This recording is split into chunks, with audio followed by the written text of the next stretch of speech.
Committee of the whole is back in order. Colleagues, Chapter 1 is closed. We are now moving to Chapter 2. Before we begin Chapter 2, colleagues, we've been reviewing some of the amendments, and I will just make this clear now.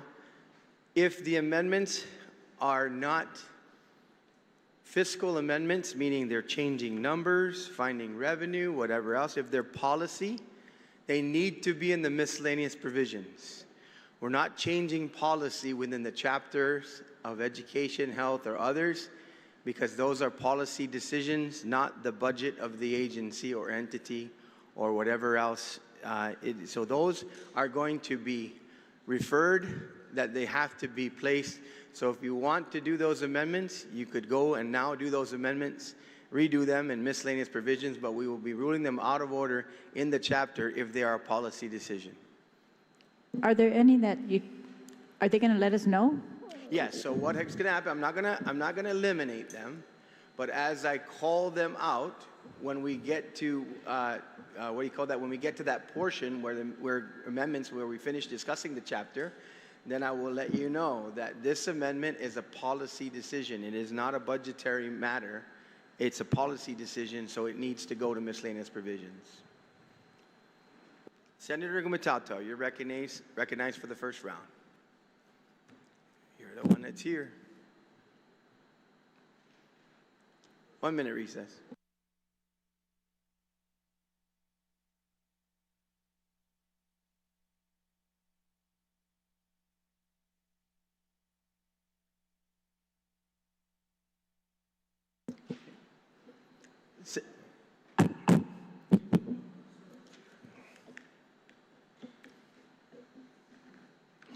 We're back from recess. Senator Burnett, you're recognized on education. This is round one, folks. Mr. Chair, for the opportunity to speak on the chapter, which again, I'm not really clear. I did attend the oversight hearing relative to the lapses of the Guam Department of Education. Sorry, I'd like to make a motion to, if we could, get the officials from the Guam Department of Education in here. Colleagues, I'm going to rule that out of order. We are not bringing in any of the agencies or entities. We are debating the budget after we have already done. We did it last budget session. Every budget session. It is the rule of the chair that we are not bringing in. You have to overrule the chair. I made a motion, though. Okay, on that motion, is there any objection? Of course, because none of your members are here. There is an objection, yeah. So you may continue, Senator Barnett, on education. Well, Mr. Chair, I would again just reiterate my motion to bring the Guam Department of Education officials in here, and I hope that it would be backed by the That motion chair. already failed, Senator. Yeah. That motion failed. Hmm? Yeah, I did call the vote. I called the vote. I looked around. There was no. I know there was I'll an do it objection. again. Yeah. There is an objection to calling in Department of Education. All in favor of bringing in Department of Education or the education entities, please raise your hand. Motion fails. Senator Burnett, you have the floor on Chapter 2.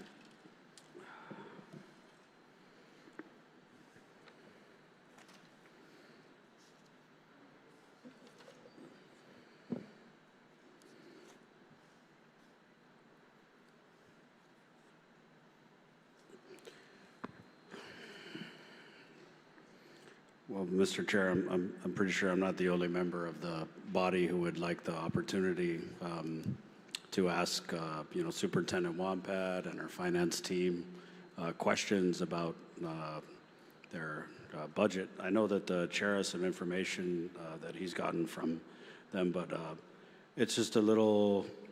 I'd like an explanation, because in the last budget cycle, we had the agency officials in here on the different chapters to be able to answer questions about, their needs, about what the budget represents for them, and I'm just not sure what your reasoning is in denying that and keeping that from happening.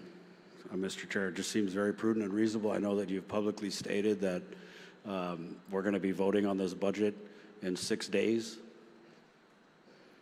And so I guess that's why we're in here on a Saturday in July working on this budget. And I just think if we're being realistic, we need the opportunity to ask officials from not just the Guam Department of Education, but the Guam Police Department, any of these line agencies, to come in here and tell us if they're okay with this budget.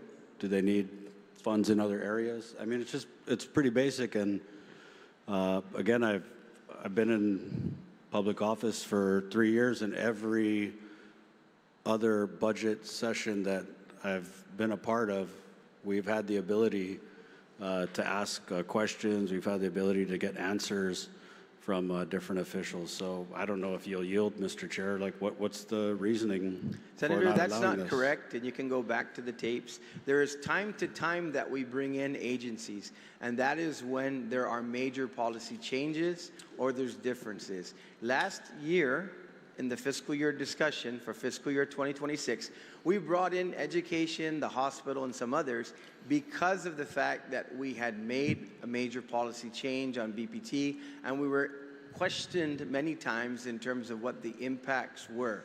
So we did that extra layer of discretion to do that. At this point in time, we've had the public hearings for all these agencies and entities that are in this chapter, and we have sufficient budget in terms of what is allowed for. In fact, the tracking revenue sufficient is, to yes, you, maybe. Yes. Yeah. Senator, I've explained as much as I'm going to explain. That's not even an explanation. It doesn't make sense. Yeah, I know. You said I wasn't correct, but I'm actually right. In that last year we had the officials from GDOE. You have 5 minutes, sir, for a special reason. You have continue. I don't have to answer anymore, so continue. Yeah, thank you. Well, you see, people of Guam, what kind of explanation was that? Wasn't even an explanation. We've done this budget the same way every year.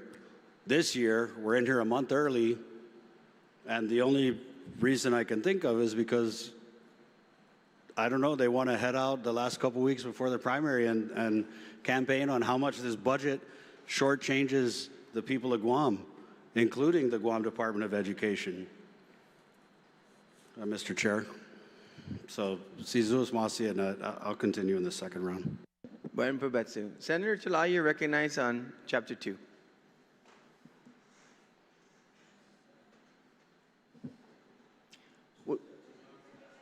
We will do amendments. We will do amendments after we have finished the 2 rounds. Yes? Would you like to speak with OFB? 1 minute recess.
OFB is present. Senator Talay, you're recognized.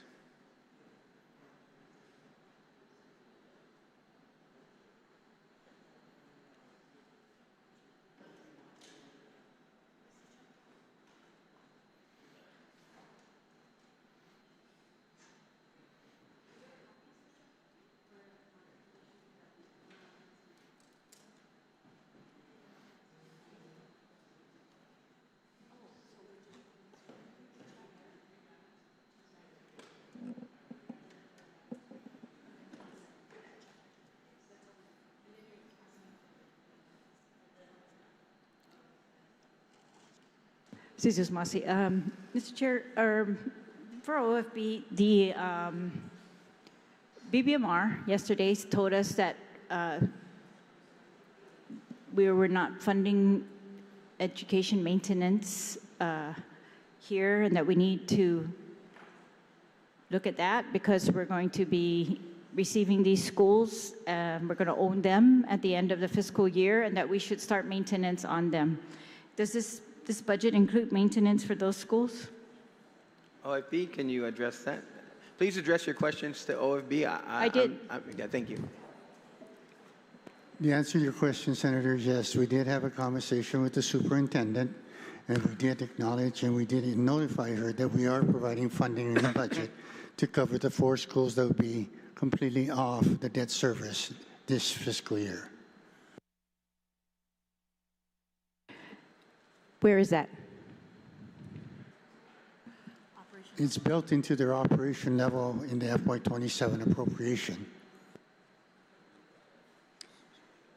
Yeah, okay, so they got a $6 million increase from the general fund amount in last year's budget. That's it for GDOE. And you're saying that the maintenance of all the schools and the new schools are built into that? Where? Senator, yes, that's correct. It's the $5 million that's included in their budget, but you also have to understand there's other revenue sources that are available to them. So we're tracking this as of the FSD report is 5.7. Yeah, for the May FSC report that they provided to the committee, right now they're tracking 5.7 million. Wait, sorry, what is 5.7?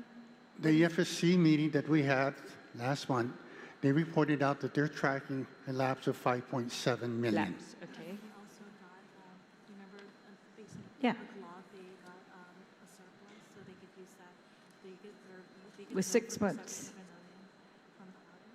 Remember? Okay, and then on the audit report, it listed a balance of 77 million, of which 26 million of that basically is coming from the general fund, and I believe 51 million is coming from the reimbursement coming from the federal government, which they have already notified us is available.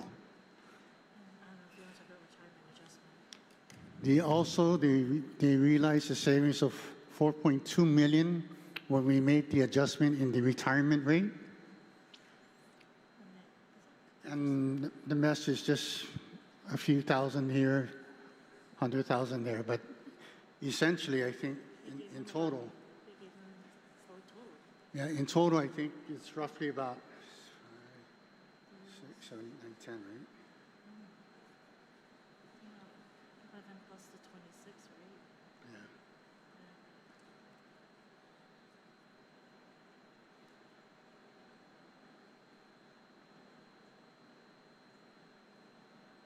This is, but then also, do you do this?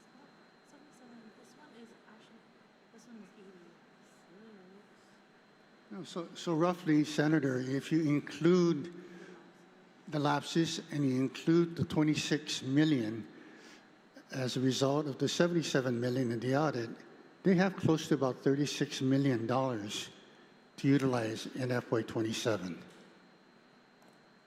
Well, they can't carry over the lapses, right? So the lapses were for the rest of the fiscal year. How many of those are unobligated or will not be obligated by the end of the year? Because that was another time when you asked them. I believe the 27 million is authorized by law. Out of the 77 is actually authorized by law, which is inclusive of the 26 million. To do what? To carry over for them to use All right, but for operation. okay, but you saw that this fiscal year, you guys, or DOA had said there will be no carryovers. They're not honoring any of those. So was there an exception for GDOE? The clarification is, and senators, please be very keen on this one. There will be no continuing appropriations that's going to be ruled out of order on the floor here exactly for that reason. The exception will be if the agency manages their own cash. If they have cash in the bank, of course you're not going to deny them to use their own money, meaning they're not subject to allotment control and they need the allotments to be issued to them. In that case, Department of Education has cash. That's the reason why we've always been talking about this lapses that they have that they can spend is available to them because it's in their account. Just like DOA said and BBMR said when they were here, carryovers are not cash. They are an additional appropriation when you take from the prior year lapses and take it into the next fiscal year. But they don't bring any cash with them because DOA starts every fiscal year brand new. You start with a new budget, you're going forward, and your old budget's gone. That fiscal year is closed, a new fiscal year opens. So once again, with education, the reason why they are able to spend and carry over lapses is they manage their own accounts. There's cash in the bank. Mr. Chair, can you also give us the other agencies that do the same thing? We can work on that, Senator. We don't have that off the top of our head, but as we go through, we can discuss that. What about when we're OPA, addressing them. just OPA on its own? Yes, in fact, we did give the OPA authority and miscellaneous provisions to use their revenues as well, including their interest that they accrue in their management. But we can talk about that when we get there. Yeah. Senator Chalai, you recognize. Yes, thank you. So this section we're talking about is education, GDOE, right, Mr. Chair? And it has some policy in here that's new for the year, different than last year's, such as the high school graduation fund. Looks like that's new. We're funding now all the high school graduations. I'm glad we're helping them with that. UOG seems to be charging them a lot of money just to use the field house for their graduations. And then there's a section that allows them to lease vacant classrooms, decommission schools, and other properties. And my only concern with this is that this seems to allow them to lease it for an unspecified amount of years. And if they exceed 5 years, they can escalate every 5 years. I feel like they should maybe escalate every year. Or what I don't see in here is any provision that, these schools have to be flexible for, matching the needs of the community. When the population shrinks, this might be a good idea, but when the population grows or when we have to close another school because it's unfit or for whatever reason, we need these facilities to be flexible enough to allow these kind of agreements to be terminated so that they can use the schools again if they need to, as opposed to, scrambling again for another place. I just think they need to have the flexibility to include all of those things, and that they should,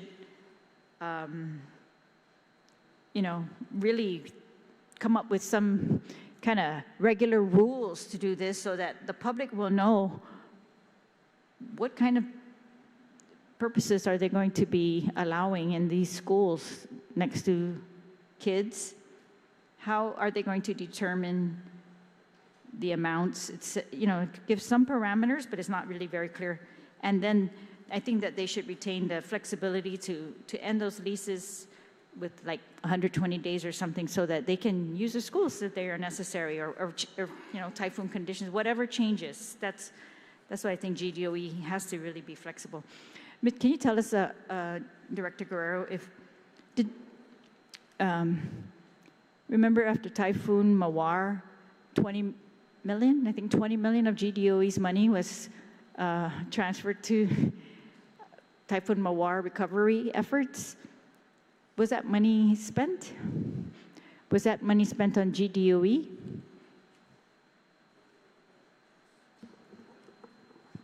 Or was it returned?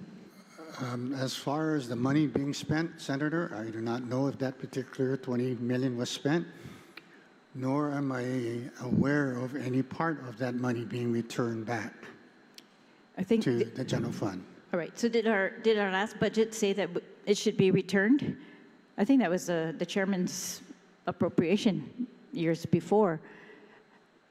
Was there a provision that said that it would be returned, and are you able to track whether they actually did return that or not? Because they're still talking about mold mitigation that was never done. Yeah, we are talking about the mold mitigation appropriation, right? Yes. I'm assuming that that fund basically was the fund that provided the 20 million. And if the intent of the transfer to DOE was to replace those funds in the future, then of course I would think that yes, it should have been reimbursed. All right. Are you able to track that down, or you're just saying it has not been? As far as I know, no. It has not. All right. As far as I know, it hasn't been. Okay. All right. Thank you. And did DOE lose federal funds?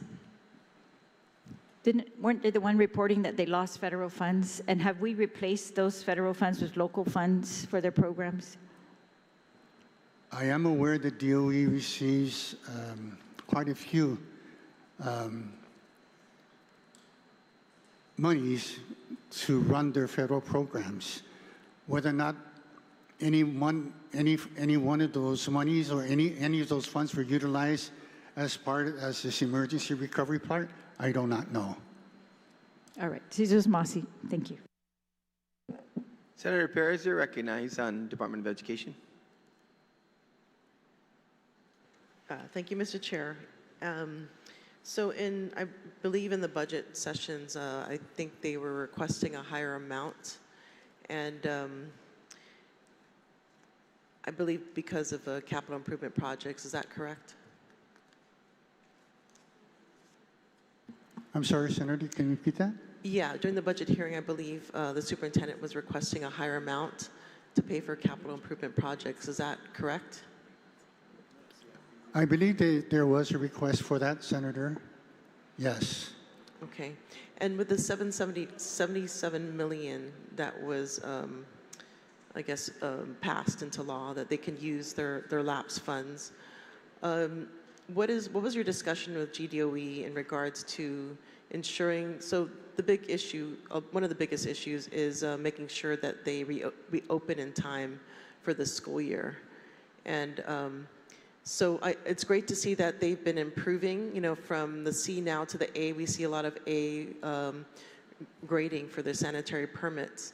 And so my concern is that, is there enough money to ensure that the schools open on time with the budget plus the 77 million that they can use?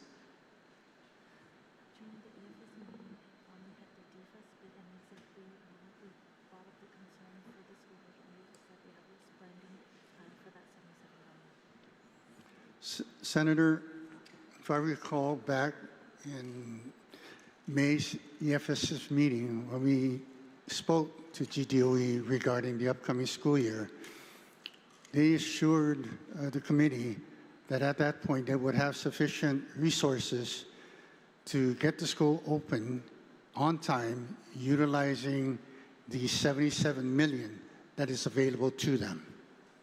That was their response when we were asking whether or not they could be ready, or will the schools be ready by next school year.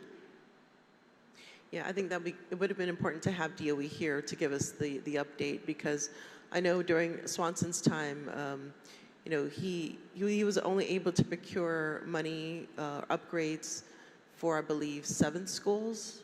But I believe there was more schools that were in need of capital improvement projects. So you know how expensive these things are, and I'm just concerned that the money is not enough to do that. But if that's what your statement is, I just hope that's accurate, that whatever they're getting for this cycle is enough for that. And of course, you know, to cover other expenses, especially like curriculum, and you know, the education system is really the basis is the foundation of our economy, our society as a whole.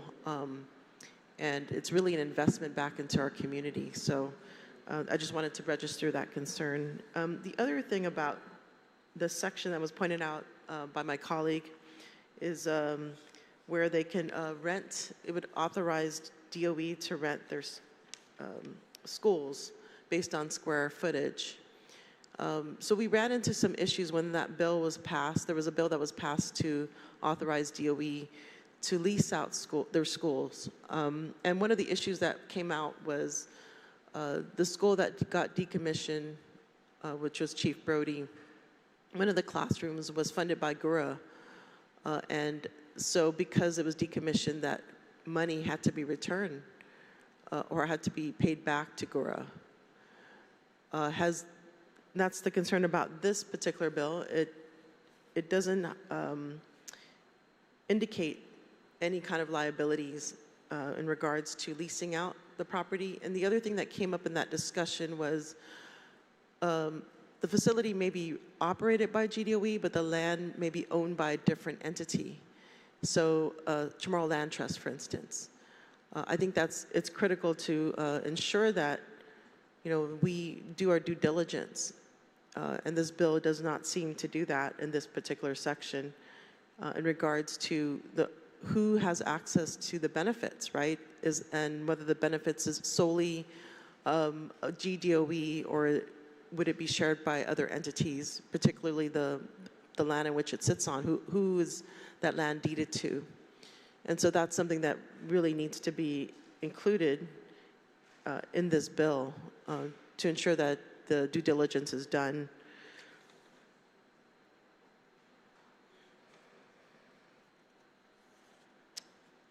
So, yeah, should this pass as is, it doesn't identify those issues. And that's one of the issues of this particular section of the bill, of the law.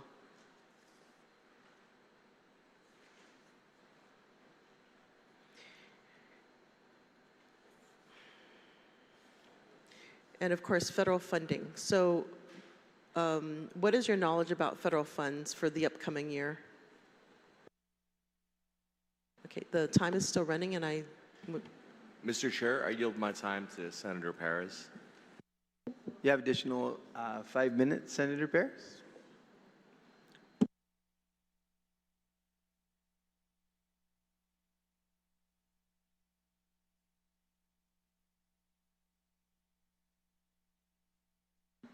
Yes, Senator.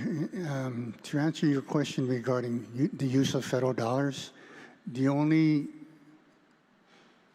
federal funds that came into question was the use of ARP funds and the expiration date of those funds.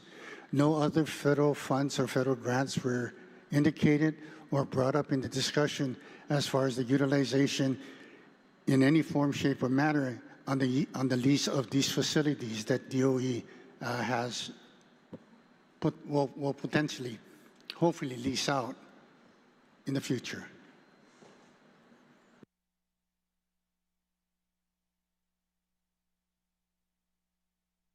So do we know any federal funds that are going to be at risk? Because we heard about Head Start, for instance, in the very beginning of the term. They were going to lose all their funding, and then now things have changed. So the concern is, there may be potential where the local funding has to fill in the gaps. And I'm just concerned that, do we know, at least from the rumblings of DC, any potential for the loss of federal funds where local funds have to fill in the gap, for instance, like in Head Start?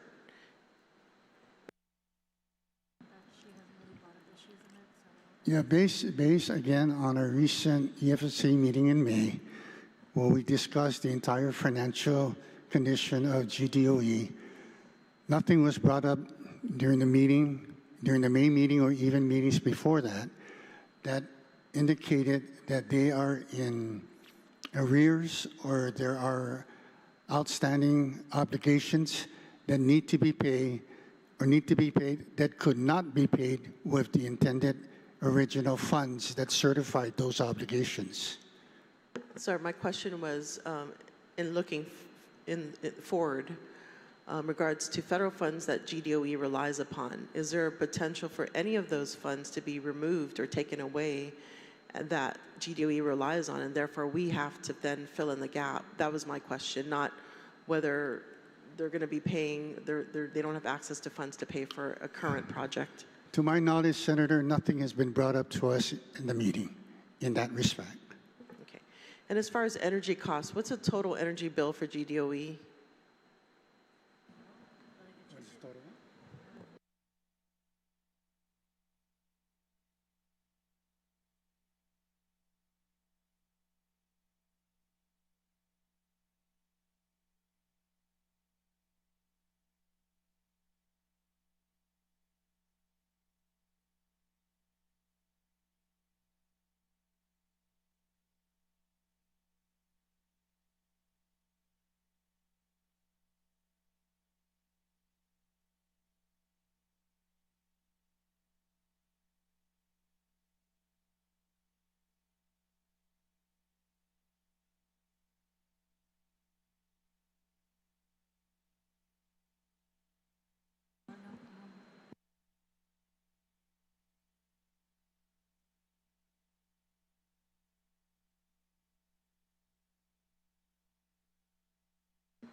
The amount they requested for FY27, Senator, is 13.2 million.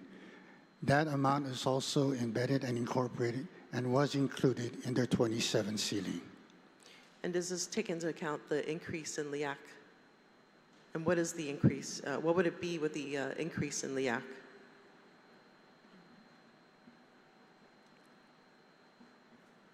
Whatever they put down in their budget requests is basically what we're assuming is their power requirement for the fiscal year.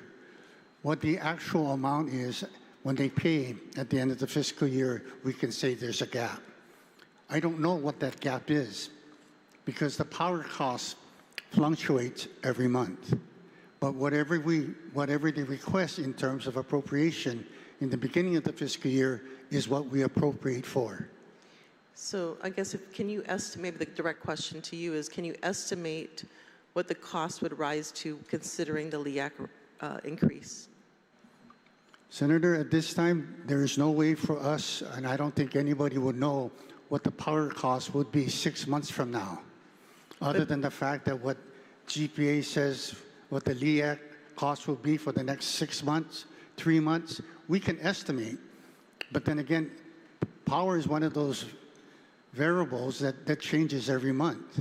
Yeah, but we know what the LIAC increase, it's 5.8 cents per kilowatt hour as of July 1st. So if we were to use that as our baseline, then what is the increase, what would that amount increase to? What I'm trying to get at is that the budget does not consider that increase. And so that would, the schools would have to bear the cost, which means they would have to then possibly not do other things like maybe maintenance or something else that would affect the opening of schools. So if you can maybe determine that number, you know, we are in the budget session, we could potentially fill that hole. So if you can, my question to you is, can you calculate that number? What would that estimate be based on the 58 cents per kilowatt hour increase?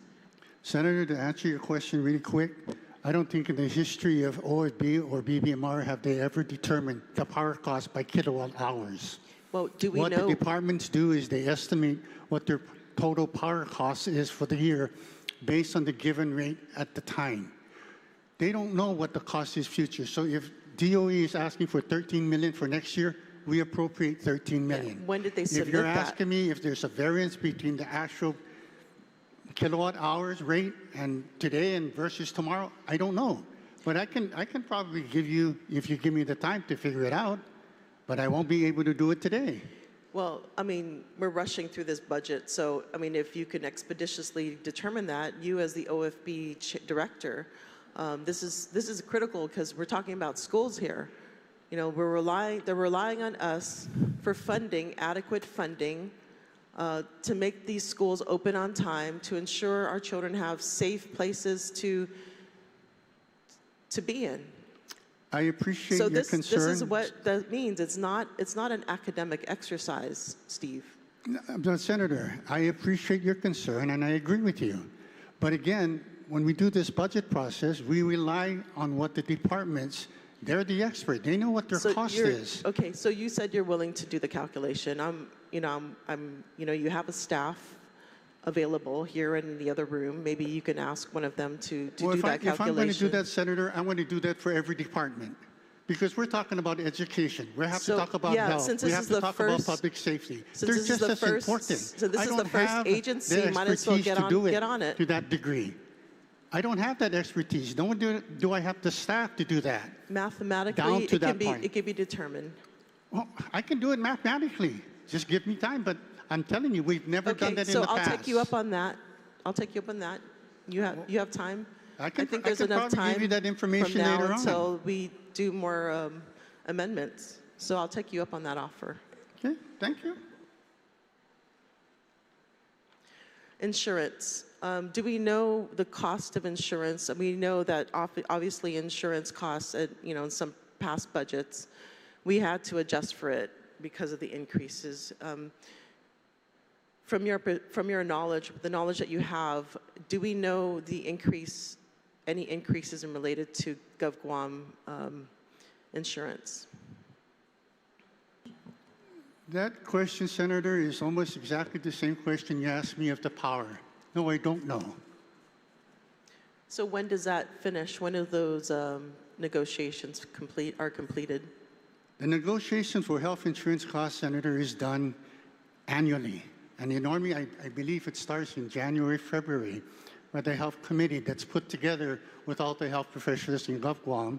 They get together, they figure out, they negotiate with the insurance companies and come up with a rate they feel that is going to be applicable, that will cover the necessary costs to provide health insurance for the entire GovGuam.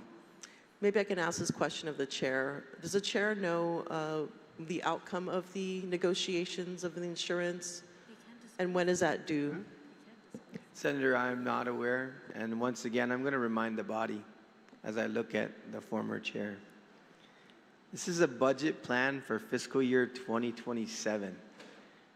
These impacts of the LEAC that will happen over the next few months, insurance, whatever else, if there's an exponential change, we can go in and do a supplemental appropriation.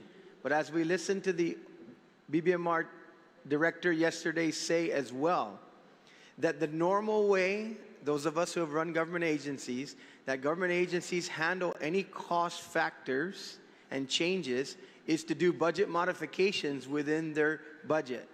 Typically, you have a lot of staffing that you don't recruit, so you have a lot of lapses in the staffing category. You can easily go down to BBMR and ask them for a budget modification to move money from personnel over to operations in order to handle those, and then if they become exponential, we go to a supplemental appropriation. The LEAC that's happening now is going to have to be handled by this fiscal year, because we are currently in fiscal year 2026. So we can approach and handle that bridge when we go forward. We are doing a plan for fiscal year 2027 that begins October 1. Yeah, just to a point of information regarding that. So some agencies actually are able to detail their budgets, so there's not enough wiggle room. So we see that from some agencies like GCC, for instance. There's no wiggle room when it comes to shifting personnel costs to increase cost and utilities. And so we are in the budget session. We can appropriate within the budget session. That's really, I'm just trying to be proactive here rather than status quo, right? So I think we have this capability to make a better estimate because, as you can see, the rates have increased. Or if new information comes to light and we're still in the budget session, we can handle it much more quickly than if we were to go into session, introduce a bill, go into session. That could take a month or 2 months. And in the case, if it's past November, then it's going to take several months, right? So I'm just saying, let's be proactive about it and not be, at least be open to the idea of being proactive so that we can ensure that these agencies are going to get the funding they need for the 2027 fiscal year. And so we know the price of oil. I mean, unfortunately, what's happening, it's out of our control, right? It's out of our control, but if we can, think ahead we can prevent some of these, lack of funding. Teachers have gone through Payless Fridays, Payless Paydays. So if we were able to provide funding to fill in those gaps, we can help also our schools and our teachers and everyone who helps in with the education of our youth, our next generation, which is again very important for our society. So that's what I'm asking. Let's be proactive. We're in the middle of a budget. We can still appropriate the funds that are needed to cover gaps. And so I do take you up on your offer, Steve. If you can calculate the change. Thank you. Senator Sabrina Salas Montanani, you recognize on Education, Chapter 2, DOE. Thank you. Thank you, Mr. Chair. Yesterday, when we were in session, it was mentioned that as we go through the chapters, we were going to be told the lapses. So can we get a breakdown of the lapses for the Guam Academy Charter School Council, EOG, GCC, GDOE? Certainly. So we'll start with the DOE right now because we're going education institution by education institution. What is DOE currently lapsing?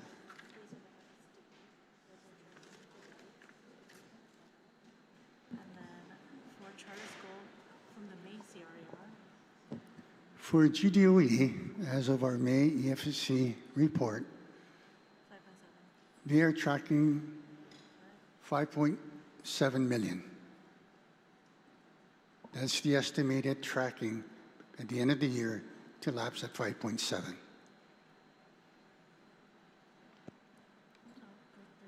Do you want all education? Okay. Charter I can give you the charter school. from May CRER. From the May CER report, it's 4.9 million. EOG and the rest none. UOG, GCC, GCC, GCEC. and GCEC, these showing none. No lapses at all. That's it. That's for education. And that's all for education. Thank you, Mr. Chair. Senator Borja, you're recognized. Thank you, Mr. Chair. There's a lot I forgot what I was gonna say, but I know I at least want to share, at least comment with our discussions with the Department of Education in regards to their budget. Dr. Wanpat is pleased with the increase, from the GEFF. They also, the question in regards, aside from the lapses based on the current fiscal year, again, remind the body, they still have the 51 million from the reimbursement from the federal government for the ARP that's in the bank. And then they also have $9 million left from the 26 million that they have in the bank that will carry, that will carry over. Some of the things that that were asked earlier, Head Start. I know that there is the last conversation I had with GDE, or at least at the board meeting in regards to Head Start, there were no issues with federal funds for Head Start, but the issue they had was getting students. So they're seeing a drop in Head Start as well. So they may have to return federal funds because they may have to consolidate some schools because of the enrollment in Head Start. What were some of the other questions? There were no disruptions. The only thing that we were aware of in regards to returning federal funds was the SPED, about 24 million, I think, this year, and then what they had spent, what they had returned last year when we first took over in the term. So about almost $50 million was returned for SPED. But that had nothing to do with this disruption of some of the services. Of course, new administration still kind of trying to get a good handle on things. But overall, they're pleased with at least the effort for our body to give them the additional $5 million and allowing them to continue to spend the $77 million.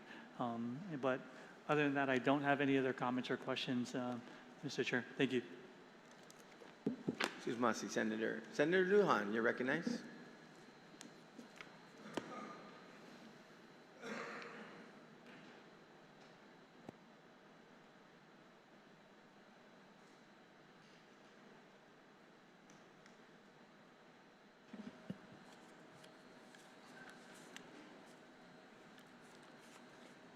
Mr. Chair, I rise in support, of course, of Chapter 2 of this budget because it reflects, of course, something that should never be controversial, investing in our students while, of course, being responsible with taxpayer dollars.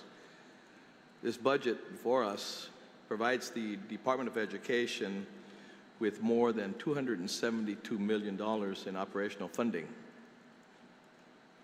Throughout this budget process, Mr. Chair, I've had several discussions with Superintendent Wampat regarding GDOE's financial needs.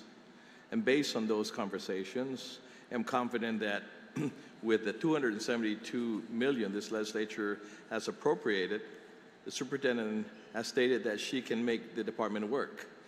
And that really matters. We listened to the agency, Mr. Chair. We funded the agency. Now we expect results. So, Mr. Chair, I want to acknowledge the process that we've made over this past year. Of course, under the previous education committee in this legislature, there was simply too much chaos surrounding the Department of Education. The parents and teachers, administrators, and even members of this body were often receiving conflicting information. Oversight became really theatric instead of being proactive. And confidence system suffered, Mr. Chair. So I want to commend, of course, the leadership of our current education chair, of course, Senator Borja. He's had monthly educational town halls, regular meetings with GDOE leadership, at school site visits, constant communication with members of this legislature, and even hands-on oversight have brought, of course, consistency and transparency and accountability back to the conversation. Has every problem been solved? Well, of course not. Absolutely not. But GDOE has come a long way, Mr. Chair. There is finally collaborative working relationship between the legislature, the superintendent, the Board of Education, and our school leaders that is focused on solving problems, Mr. Chair, instead of creating headlines. We cannot, again, afford to return to the days of political theater. We must continue down this road, this journey. We must continue supporting the superintendent while holding the department accountable. Together, we must finally get GDOE working again for our students, our teachers, and our family. And Mr. Chair, this budget also makes another important decision policy. It deappropriates funding that have been directed toward the School Educational Facilities Foundation, leaves back schools, and instead redirects those dollars to the Department of Education. And I support that decision because I believe every available educational dollar should go first towards educating children, maintaining our schools, and supporting teachers, improving students' outcomes, not preserving financial arrangements when those resources can instead be put directly into our classrooms. The legislature made the decision to authorize GDOE again to maximize the use of vacant government buildings, unused school classrooms, and decommissioned schools instead of forcing taxpayers to continue paying rent for private facilities while government-owned buildings sit empty. The bill also ensures that rental payments from other government of Guam agencies using GDOE property go directly back to GDOE to maintain, repair, renovate, and secure and improve our schools. So frankly, again, I question the motives of the loudest critics. But with that, Mr. Chair, again, I support this chapter and what has been appropriate for GDOE. And again, I want to commend the oversight chair for his constant communication, his constant oversight with GDOE. There is not one week that goes by I haven't gotten a call from him, hey, let's meet with GDOE. And the constant communication that he's had and the relationship he's fostered with the superintendent, the Board of Education, and the outcomes so far, and again, the communications that we receive on a constant basis. So with that, Mr. Chair, I want to thank you. Thank you very much. Thank you, Senator Lujan. Senator Joseph Augustine. Thank you, Mr. Chair. Directed to the OFB, could you please tell the body, in the previous years, this year, last year, even you can go 3 or 4 years back, how the growth of the budget to DOE has grown while the population went down? Every time they ask for money, and if you can please identify how much every year they surplus or they lapse. And if you can just tell us a little bit about it so we can understand the trend, and hopefully everybody can at least calm down, because when we talk about the LEAC and insurance, those are all unknown. It's like what we all individually do. Today, we estimate what we'll spend in GPA power bill, and when the LEAC change, we just adjust our funds. And because of the amount of money DOE has, they can just adjust their funds where they prefer to put it to where it needs to go. And if you can please tell us about the budget a little bit. Thank you, Mr. Steve, because you've been doing it for now we're into 8 years. So may God bless you.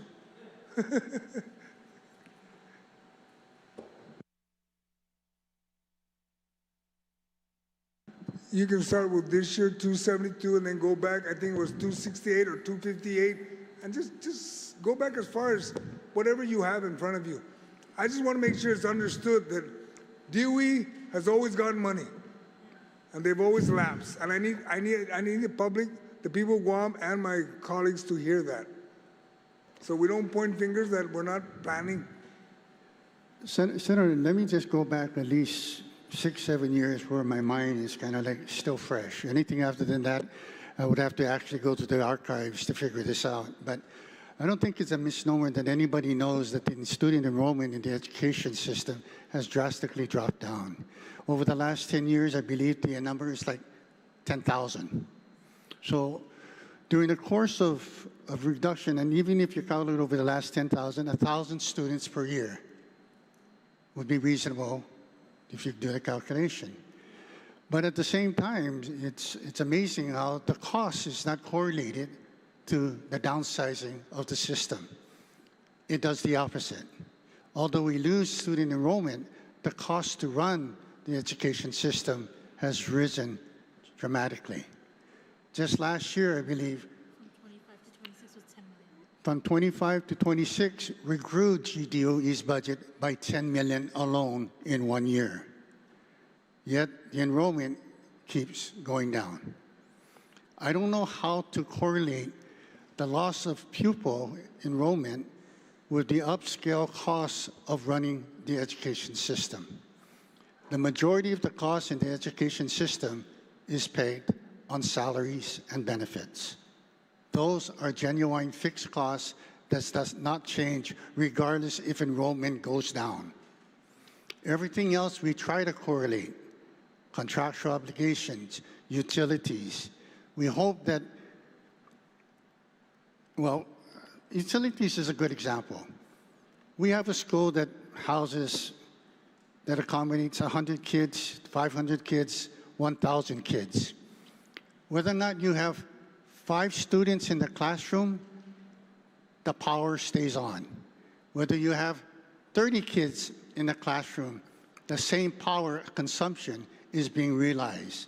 You multiply that to 36 schools, so many classrooms, we're up to now, I believe, 16 million in power costs alone annually.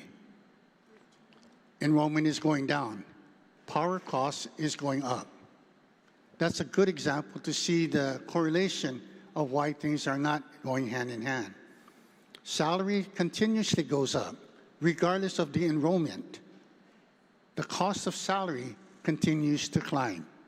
How do I correlate that? It's the same teacher in the classroom, regardless if it's only 5 or 30 kids in the classroom. That cost is fixed. It doesn't change. Contractual services are the same, janitorial, maintenance. It doesn't make a difference how many kids are in school. Those services shall continue. So to answer your question, Senator, we can actually do an analysis and figure out what the the growth is in terms of student enrollment versus the cost to operate the system. We can do that. But I think everybody knows, at least for the last 10 years, every year we've been adding on to the budget to DOE. But every year we lose students in the system. Could be one student, could be 100 in 1 year. We don't know. But there is a correlation that the cost is going up while enrollment is going down, and has been proven for the last 10 years. I hope that answers your question. That kind of answers it. I was actually leaning towards that you can actually state that number one, this year 272, I think last year was a 258, 268. The previous year was just 10 million less. We kept adding 10 to 15 million every year, and still no true improvement. And that's even with the LEA going up or down, it didn't matter.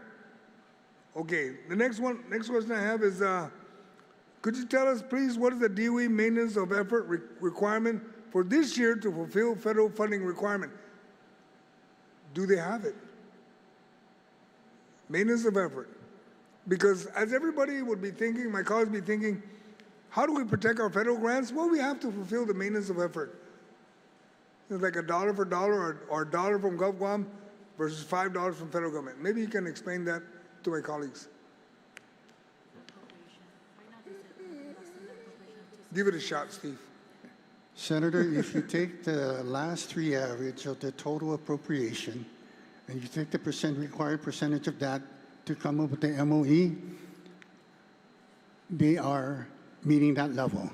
In the last EFSC, they said that as far as the maintenance of effort level for upcoming FY27 school year has been met or will be met. All right, so as far as federal grants, we're pretty much comfortable. It's a matter of DOE fulfilling the requirements to be able to obligate federal money. It's not maintenance of efforts no more, because we're providing that in the budget, correct?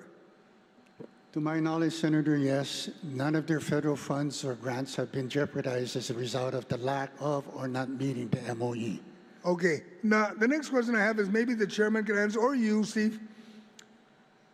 Recently, we tried to get DOE to, I guess maybe reinvest in the 4 schools that they're getting back, and they said, no need.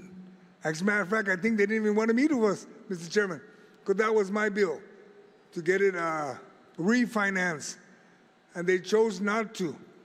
Now, the question of their having the ability to maintain the school, that onus is all on them.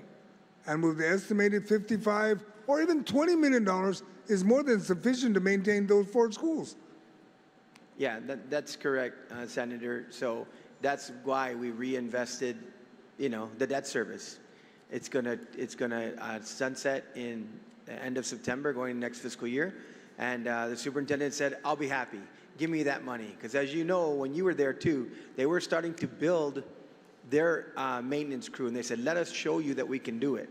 So I believe that started growing from 6, 8 million. So yes, we took the 4.9 debt service, we gave it to them. That's why their operations went up.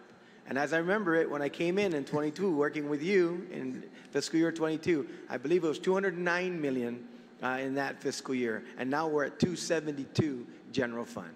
That's correct. But yes, they didn't want to go forward. The principals didn't want to make an agreement that we could amend the bill that you had. So the superintendent said, give me the debt service money and we'll get the maintenance done. All right. I guess the only last statement I have actually is, I hope the current chairman or the oversight chair of education and the future will monitor DOE. Don't let them slack. Because they say they need money, the question the oversight chairs today and the one after the election needs to ask is, what did you do with the money you got today? Because a lot of the ARP money, because if we all think back, when they originally got $278 million of ARP money to fix school, that was what it's for, to open schools. Schools were closed for 2 years. I don't remember that many contracts that went out to start fixing schools when there was nobody in the schools. It was all after the schools were trying to reopen. And with that, Mr. Chairman, 272 looks pretty. I just hope they manage it properly and exercise the additional funding they have already available to them. Thank you very much, Mr. Chair. Susmasi, Senator San Agustin. Vice Speaker? Vice Speaker? Okay, Senator Tadigui, you're recognized. Thank you, Mr. Chair. Mr. Chair, the Oversight Chair mentioned $51 million in ARP fund. What was the other one on the carryover? So the other one was the $9 million. I think you were at the oversight, or if you weren't, That's all I needed to know. So what Just they did, those numbers. remember they whittled that down and said they started out at 23, but they ended up with 9. So they got 9 of the 23. My left. time, Yeah. can you revert it back? Because you just were, while he was talking, you kept going. Go ahead, Mr. Chair, I'm sorry. You were explaining that. Yeah, so the 9 million was what was left over from the original 23 million, and that was those general fund revenues. And so they ended up saying, we can guarantee now that we have 9 at least of that. So that's going to carry forward. So that's 60 million total, correct? Correct. Okay, because I met with the superintendent last night when I went out during our dinner. It just so happened she was there. And I asked her about the 4 schools that are coming back to DOE, well, not back to LEA, to turn over to DOE. And I said, well, how much money do you need to fund, getting those schools ready? Because we know that there are some major issues with those 4 schools. And she told me that, give me $5 million, and I'll get that fixed. And then, but if you give me $10 million, I can fix all the schools, get them all fixed. And I'm just trying to put my head around this. She has now 60 million. So was there any mention at all from the superintendent, Steve, to you when they were doing the budget, when you met with them, that they needed this 10 million? That 60 million has already been obligated somewhere else, that they need 10 million? If you're talking about 10 million aside from the 6 million, that we never had a conversation like that with the superintendent. It was never brought up to our attention. Okay, so I'm not sure about that. Was there any discussion about GW High School being one of the oldest high school that needs repair while all the other high schools are being repaired or new ones? Has anybody brought in the question of how much money is needed to repair that? Not just repair, but it's going to get to a point where we're going to have to rebuild. That's the oldest school, high school.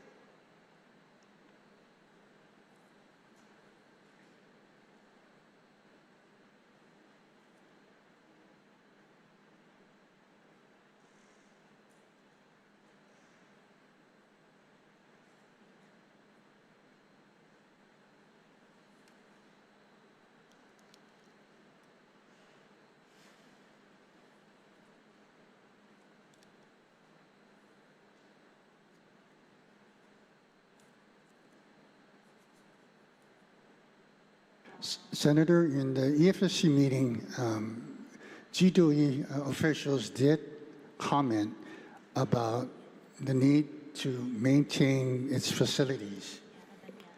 They also had kind of like a spend plan, utilizing the limited gaming fund that they have.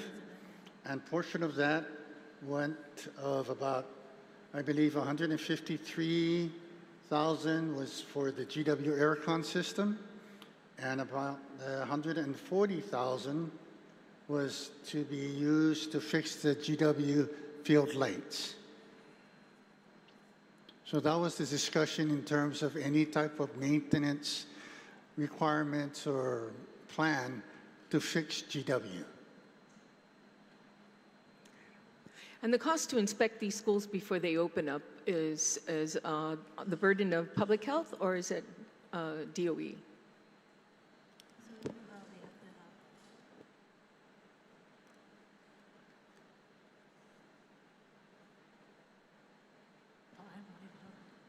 I believe, Senator, and I might be wrong, that when public health comes out to investigate or do the inspect of these facilities, public health actually bornes the cost of those inspections. I am not aware of public health invoicing or charging any other government aid entity for that type of service. Okay, it was mentioned earlier the charter schools having $4.9 million in lapses.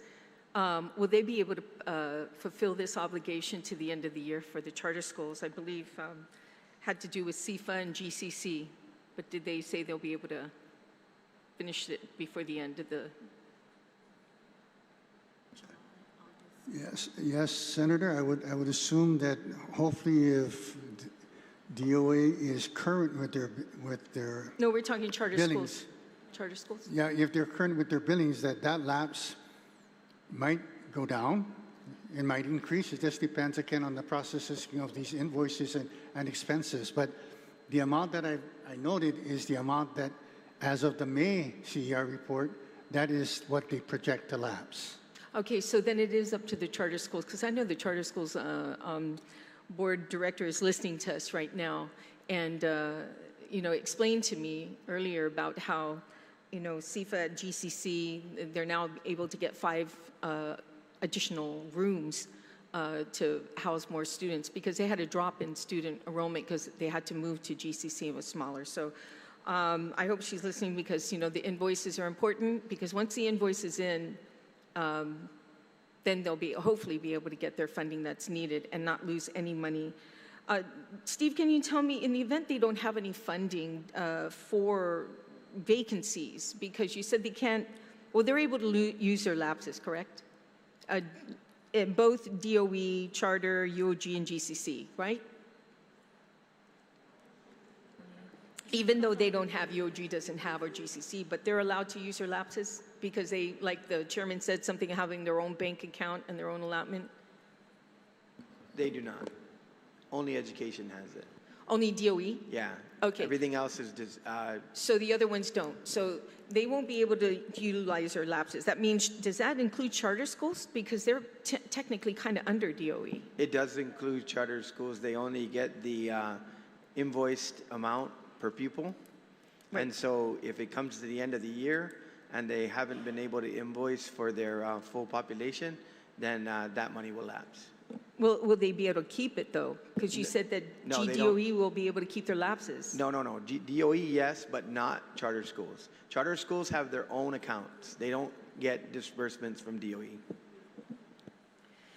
There was a lot of work that was done to try and get our schools up to par. It took a lot of hard, sweat and tears. In the last term, the 37th Guam Legislature, our first term senator came into this body and did what no other senator have ever seen and turned around Department of Education to clean up the mess that had been lingering for years and years, to force public health to go in and inspect these schools, to stop, accepting the status quo of broken bathrooms and awnings, sinks that don't work. All the work that he's done every month, having an oversight. Senator Barnett has done great strides in one term to turn GOD around to a point where now it has requirements put in place. Now it has restrictions, forcing DOE to follow through with this, to keep our children safe.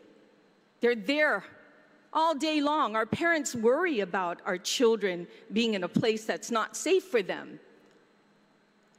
So kudos to Senator Barnett, who's done such great strides to turn this around. Now, it's right, someone said earlier, now we need to hold DOE to their feet to the fire and maintain this stride that's moving forward. And it's very important that we do. We stay on top of it. People criticize that those who speak loudly, but volume isn't the issue. It's commitment is. Commitment. The ones who raise their voices are usually the ones fighting the hardest for fairness, accountability, and everyday people who deserve better. Our people, our children, our students. Those are the voices that are loud. They don't turn a blind eye. They don't stay silent. Mr. Chair, I ask one last question. If they're able to not raise tuition at UOG, was that ever brought up? Say again? Did UOG say they were going to raise tuition at all? Was that ever brought up, or a condition of this increase that they received? UOG got a, what is it, 4 or 5 million increase, or 6? There was no, in our pre-budget or budget meetings, there was no representation of increase in tuition whatsoever. No representation, but a Yeah. promise that they would not? They simply said it's not on the table. They were not going to raise tuition. And they gave you that insurance? Correct. What was the increase to UOG this year? Steve can handle that. The director can handle that. The total increase, Senator, is 2.9 million. I have 4. Why do I see a difference between the two? I believe, Senator, you're including the federal match in your calculation. Yes, I am including the federal match. That is an increase. We But gave them more money to get more grants, right? But the federal match, Senator, is not an obligation to Governor Guam, nor do we regulate it. Yeah, but then also you've taken away the 1.15 million that you gave them the authority to pay on their loan. I know my time is up. Thank you for a second round. Yeah. Yes. So, I just did get a message from their CFO. No, they will not raise tuition, and it was never part of any discussions within their budget. We are now on round 2 for education. Senator Gumatato. Yes, thank you, Mr. Chair. Can I just ask if OFB can, just for probably for me and perhaps for the Legislative Journal, can you please summarize as quickly as you can just the 4 parts of the chapter, just very 10,000-foot level for all of us, because I know that we jumped right in, and I just wanted to hope you can just do that very quickly.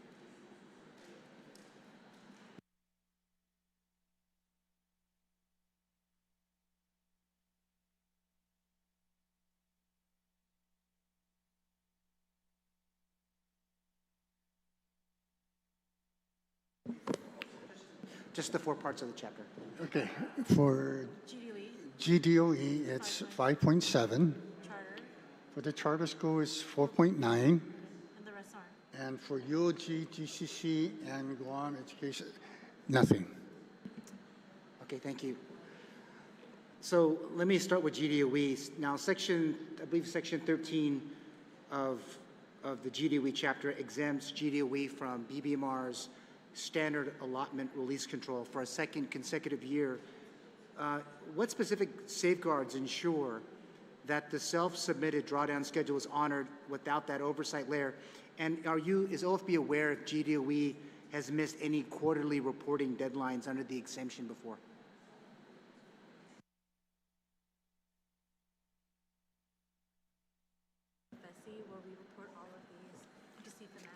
I believe, Senator, these deadlines are set to coincide and to give DOE the opportunity and the information. So when we meet in the EFSC, this information would be readily available. So it seems like they meet all their deadlines. Yes. Okay. On the charter schools, DOA has 10 days, working days to review the charter school's monthly invoice and funds auto release if DOA misses that window. Is OFB aware if any time over the past fiscal year that DOA or may have missed any deadlines for that on the auto release? Senator, their silence to me, as in the past, I will take that as expenditures are being recorded in a timely manner, and none of their appropriation or allotments have been withheld. That is owed to them. Okay, thank you so much there.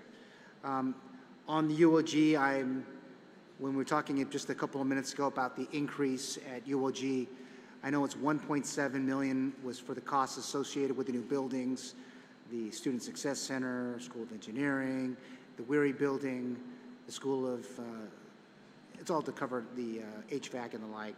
1.2 for the one-time purchase of equipment, and I, do support wanting to ensure that they have that money at UOG.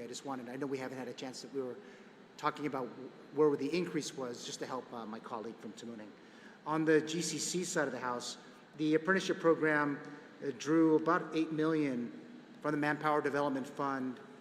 You guys have an idea what the balance might be, and any collection trends, and is the revenue source, is it stabilizing enough to be able to support the program throughout the next fiscal year?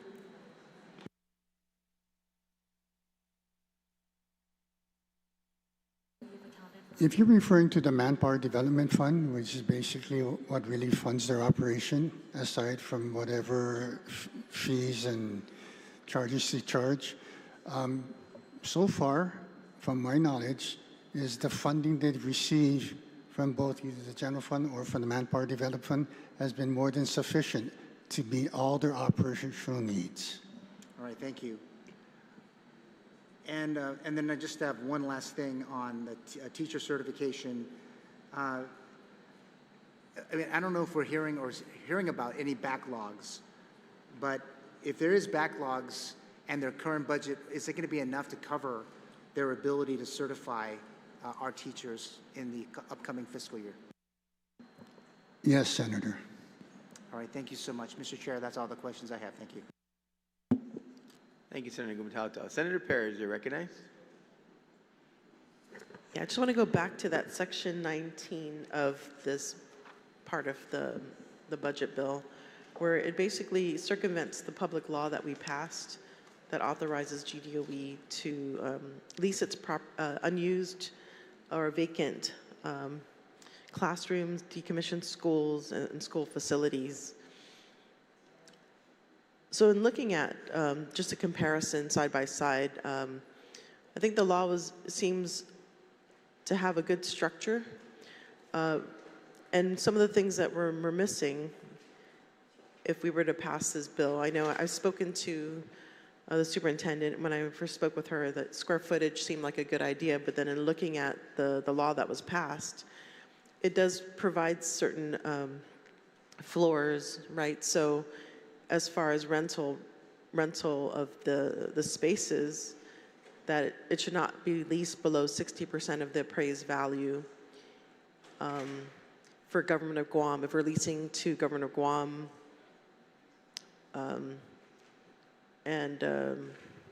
or an educational institution or instrumentality of the Government of Guam. So I think I was just maybe thinking that perhaps, you know, it does take time to get the administrative rules and regs in place. And I guess, you know, the cons and the pros behind each of these, the wording of what's written in the bill, the budget bill versus the law that we passed. You know, obviously the law that was passed has more protections to ensure that we get the best value from those that are leasing. Whereas the Section 19, there's no guarantees that DOE is going to have the best value or the safeguards in place. And so one of the issues that was raised in the discussion of the public law was to, I guess, ensure that, you know, we don't lose money, right? So, whereas in this case, the decisions made by the superintendent, whereas in the previous bill or the law itself, it had the procurement was involved, the chief finance officer was involved. So you had a little bit more eyes on this, as well as the Board of Education. And so this discretionary power comes with some, you know, there's less safeguards, I would say. And so I wish we had the superintendent here where we could maybe talk a little bit more about, you know, how to make this, ensure that, so for instance, the superintendent has a lot of input in this, but she may not be the next superintendent to come in. And so my concern is that the discretionary power really depends upon, you know, the individual that's running the schools, whereas with the public law, there were safeguards in place. And there's a floor. And so that's my concern about this section 19, where it allows GDOE to lease vacant classrooms, but there's not as much safeguards as we have in the current law. And this particular section of the law would circumvent that. So I think, yeah, I just would like to have more access, or maybe a dialogue with the superintendent to see if there's a potential compromise with this particular language. Just registering my concern about this section 19.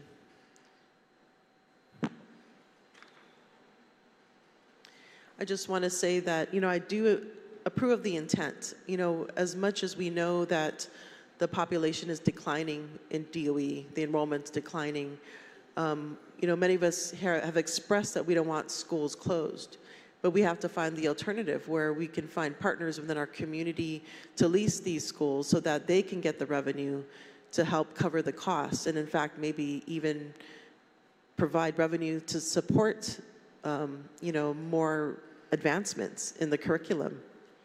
And I've always stated that, it'd be great if we can expand the GCC model where we have more STEM careers in the schools. And, that's really the basis of our economic diversification and development, is the educational system. And this is an asset that we can use to make Guam a better place.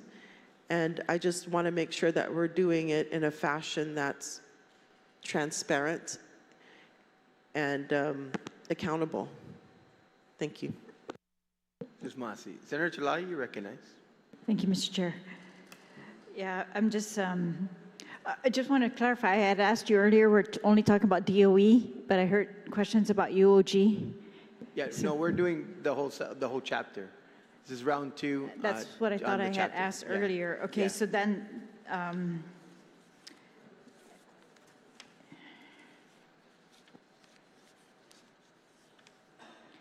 right, but as to DOE, it's been interesting, some of the comments that have been made, and I hope that the teachers are listening, because it's being represented in here that everything's great at DOE, that everyone is satisfied, that they have more money than they actually ever needed, and that we don't need any representatives from GDOE in here while we're doing budget. This is probably the first time, and since I've been a senator, that has happened. I don't know why these rules keep changing based on who's in here and what it is that we don't want to be able to discuss. The whole theme of cutting off discussion, not allowing questions, not having the other fiscal officials of our government in here to answer questions before we make decisions on their budgets. And the whole notion that when Senator Perez was asking about what are the health insurance increases going to be this year, how is that going to affect GDOE's budget, or how does this increase LEAC, which is significant, going to affect GDOE's ability to handle its budget? The two of you up there were making it sound like that was a silly question, like they should just deal with it. It's an excellent question. It should be asked across the government. If we know that energy costs are increasing across the government, and we are lucky to know that in advance of FY27 before we make these budgets, we don't want them to say, oh, we didn't put cops out on the street because we had to pay our power bills, or things like that that we actually have seen in the past. We want to be able to say we funded them enough to pay their power bills and to hire the teachers and to do whatever else they need to do. It's they lost, I think, according to the education chair, he says they lost $15 million in federal funds, but that's not a problem. That a $6 million increase for GDOE overall for maintenance of all schools plus 4 more schools for every other need that they have, that is satisfactory, that's not a problem. That's what they're saying. And I guess they said that they're quoting the superintendent as saying that she can make the department work with the current budget, or this proposal here. So I hope that's correct. And I hope that the teachers know that's where that's coming from.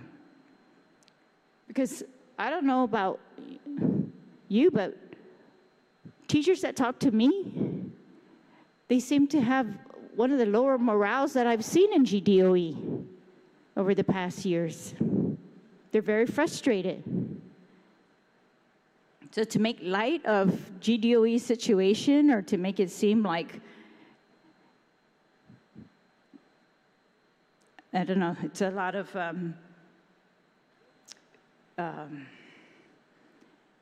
I don't know, reflections, I guess. We can't get to the real bottom of it because we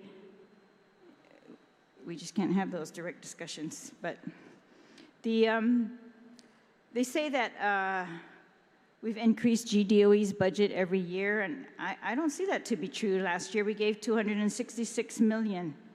The year before that we gave $321,000 more.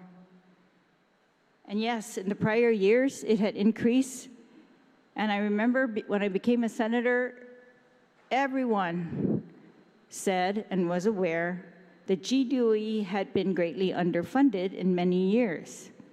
And I remember the education or the budget chair in the early years saying, yeah, we do need to shift GDOE so that we can put some of these central costs to reduce the central costs so that the schools can actually feel like they are satisfied with their budgets out in the schools. But I just wanted to weigh in that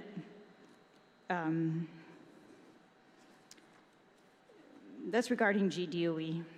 But again, as for UOG, I think that this budget bill, again, prioritizes scholarships over and above the scholarships that are mandated by law. We still have a teacher shortage. We still have a nursing shortage. Those are some of the scholarships that are mandated by law, but this money for scholarships is being spread out across all kinds of other programs. Thank you, Senator. Just to correct the record. No, there's no question, Mr. Chair. Yeah, it doesn't matter. I am the chairman and I have this privilege. To correct the record from the former budget chair, only one of his 6 fiscal years did they bring in the agencies. And that's because he was overruled by the body from the former chair. I think I either equaled or beat his record on my last fiscal year. Senator Parkinson, you're recognized. Mr. Chair, I don't know what that meant, but thank you. Yeah, it meant that we have never brought in the agencies. Only 1 year of his fiscal years where he was overruled by the body. Senator Parkinson, that's not correct, Mr. Chair, because I've been here. Senator Parkinson, you are recognized. Thank you, Mr. Chair. I've got a point of order myself. Based on some of the questions and testimonies out here, I had tried to submit a floor amendment, and I was told that the window for floor amendments is closed. Is that correct? It's correct, Senator. From the beginning of the budget process, I made it clear that you need to have your floor amendments in before the chapter begins. So once the chapter opens, there are no more floor amendments. Well, sir, with all due respect, what is the point of all these questions if we ask these questions and we find deficiencies and we're not able to act on them in the form of floor amendments? What is the point of all these questions? The point is that you're supposed to have reviewed the budget and had your amendments by reviewing the budget like you said you were doing. But how can we prepare amendments to questions that we don't have answered here by OFB? Some of these questions have led to us considering other amendments. And so what is the point of us asking these questions, seeing there are deficiencies, and being unable to make these amendments? Why have us ask these questions if we can't use any of that feedback for any meaningful amendments or any meaningful changes? Like in every other year. Amendments are to be submitted prior to opening of the chapter, Senator. And every other year, we put in our amendments prior to the amendment section of the discussion. Yeah, even in the previous round of this budget session, we went through rounds of questions, and then we had an opportunity to submit our amendments. Do you have any questions for education? Yes, I do. But I also Please proceed. Sir, why are we not allowing amendments to the questions that we're asking here? Your amendments are to be submitted at the beginning of the chapter as you have reviewed the budget. But how do Senator. we ask these questions to them that form these amendments if we haven't had a chance to ask them yet? We're asking these questions now. It's leading us to have real thoughts about how to amend these bills, and we can't amend them now? Like, what's the point of this then? Senator, do you have any questions for education? I do have questions for education, but we're on Please the point of proceed. order right now about why can't we do amendments? The rules of engagement were announced at the beginning, Senator. Do you have any questions for education? Sir, you are running this like a kangaroo committee. Thank you.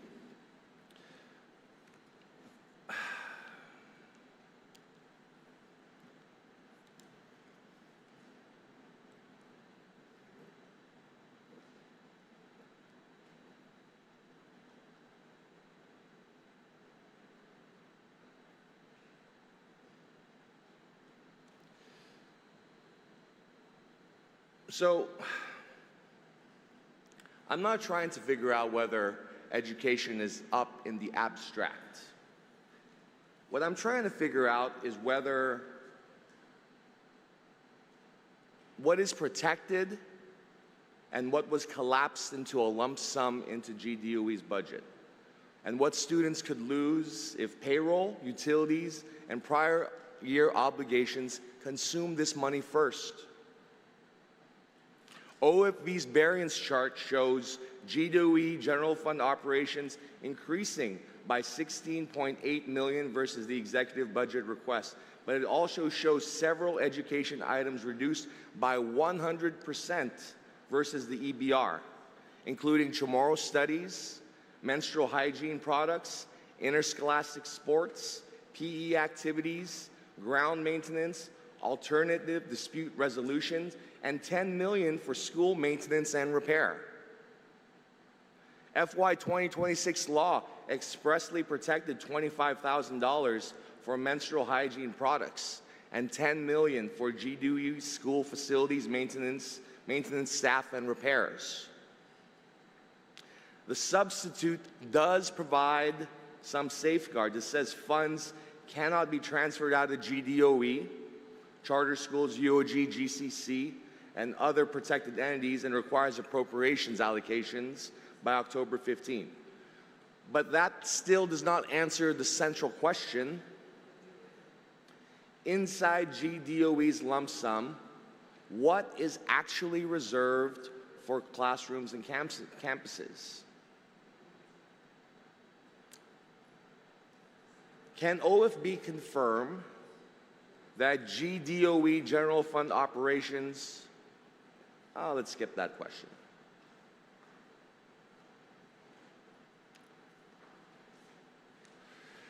There were certain items regarding maintenance that were removed from the EBR, and I assume was folded into the lump sum. Are they legally restricted for using them from other purposes, or is there anything that is mandating that they must use them for things like school repairs and school maintenance? Or is this kind of something we're leaving up to GDOE at their discretion?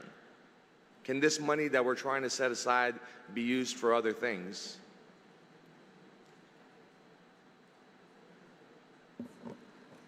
To your question, Senator, the total appropriation that's available to GDOE is intended to cover all operational costs the agencies to incur within the fiscal year. It includes mandates, it includes requirements, it includes anything that may come up that affects their operation, as long, at least my own mind, it is a legal binding obligation of GDOE to pay. The variance chart shows a $10 million reduction versus the EBR for school maintenance repairs. Where is that $10 million protected in the substitute?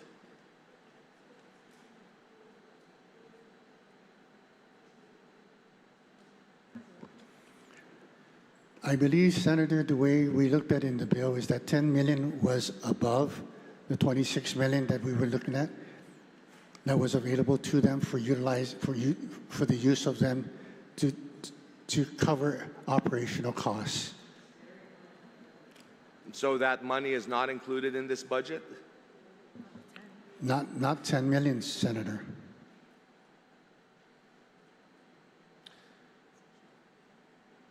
The OFE's variance chart shows Chamorro studies reduced by 500,000 or 100% of the EBR request. Was this also folded into GDOE's lump sum? Yes, it was. If it was moved into the lump sum, is it protected specifically for Chamorro language and cultural education? It's an outright allocation in the budget, Senator, yes. And can OFB certify that Chamorro studies, personnel, curriculum, training, and materials will not be reduced? If you're talking about the program itself, that would be up to GDOE to decide. But I believe the appropriation made for GDOE is sufficient to cover that cost. Thank you, Senator. That's your time. And you yielded your time in the first round. And also, Section 16, Senator, under education, menstrual and hygiene products, the $25,000 is there. There's a lot of detail in the sections if you went over them. Senators, I wanted to remind you once again, not only at the outset did I give the rules of engagement, but we are in a budget session. And the rules are, and the rules were, and they're going to be, you either have to have raised revenue in the revenue section or move revenue from somewhere else through the amendment process. Everything else that you want, and I've calculated them now, I think there's about $70 million worth of appropriations and other amendments in the miscellaneous provisions as we always go through the budget. If you miss something, Senators, in anything, in any section, like even there's repeated amendments that were tried in revenues that are in miscellaneous, you always have that opportunity to amend the budget in miscellaneous provisions. And so this is the same process that we go through when we're talking about funding in the chapters. If you want to talk about language, if you want to ask OFB how they arrived at something, that's fine. But if you're going to do something with the budget, you already know what you need to do. Nothing happened in revenues. So the revenues are set for all the chapters going forward, which means you have to do your homework and go in and go to another agency, de-appropriate that agency in order to give that other agency money. That's what the budget process is. Senator Borja, you're recognized. Thank you, Mr. Chair. And Mr. Chair, I want to briefly clarify something that Senator Perez was asking about earlier. First, thank you, Senator, for working with me on this language. The provision developed was at the request, and this is regarding to leasing the GDOE facilities. But this amendment provision was at the request of the Department of Education, working with the superintendent. Under the existing law, GDOE is generally required to establish lease rates based on an appraisal. The problem is that the appraisals are expensive, and GDOE does not have the funding to obtain that, which is why they asked us to do this. What this section does is it provides a practical alternative which allows the superintendent to establish prevailing square footage rental rates using the island-wide property assessments that DRT had already completed, while still considering the condition of the property, its location, its intended use, and operating costs. The goal here is straightforward. Right now, GDOE has vacant classrooms and unused facilities that it's still paying to maintain. At the same time, other government of Guam agencies are paying rent in buildings like the DNA building, the GCIC building, the Terlahi building, and other leased office space. This allows those government dollars to stay within the government of Guam family rather than paying rent elsewhere. Our own facilities that sit vacant, agencies can utilize the available GDOE space, and those lease payments can go directly back to GDOE to maintain and improve our schools. In my view, that's simply making taxpayer dollars work harder. We're maximizing public assets, reducing unnecessary costs, and creating another revenue stream that goes directly back to our students and our schools. I just wanted to make sure that I provided that clarification, Mr. Chairman, so thank you for that. The other thing that I want to clarify by one of the previous speakers was, yes, we are appropriating $272 million, but again, for the listening audience and the teachers, But GDOE also has, again, 51 million plus the 9 million, which puts them at, going into the new fiscal year, because they're not going to be able to spend all of that, at 332. Their original ask was 307. But even with the 272 minus, again, you know, this is not just about the superintendent and her saying that, I'm okay, give me 272, and we're going to make it work. Steve has said it many times, and Steve, if you can confirm, just based on performance, do you even think GDOE is going to have the ability to spend 332 million plus the 400 million that they usually get in federal funds that they normally return, so that we're sure that we're doing something that makes sense? Based on your, 8 years of doing this? Your assumption, Senator, is absolutely right. You know, I mean, I honestly believe that with the resources that GDOE has, it's sufficient to cover basically the requirements. Any other thing that we can do for them at this point, I believe is kind of help them along. But I honestly don't feel, and you know, other senators says, yeah, who's going to deny getting more money? I'm sure everybody can use more money, but I'm just saying that whatever you're allocated and appropriate with is something that you're just going to have to live with. Thank you, Steve. And the other thing that I want to address, I know one of the retiring speakers from MTM asked about the 10 million for maintenance that was usually locked up. There is an amendment that we're going to proffer to lock up 15 million. Again, that is within discussions. It was usually 10 million. I think the previous chair did 10 million. We did 10 million last year, but we're going to take the additional 4.9 or round it up to 5 million and put $15 million aside for maintenance, which the Department of Education is in support with. Other than that, I have no further comments or questions. Thank you, Mr. Chair.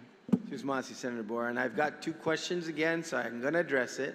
On the issue of health insurance, colleagues, we're in July, okay? Even when we were in August doing this budget session, we never had the insurance numbers. So you can ask me all day long what the insurance numbers are, but even in those years, and many people on this floor would say that in August, it's just too bad. We don't know this number. We got to change that somehow. So that's even in August, we never had the insurance numbers. I don't think that's true, Mr. Chair. Senator Lujan, you're recognized. It is true. I think we've seen the contracts. Senator Lujan, you're recognized. Thank you, Mr. Chair. Mr. Chair, I touched on, of course, GDOE earlier. Now I want to touch a little bit, of course, about the higher education, EOG, and Guam Community College.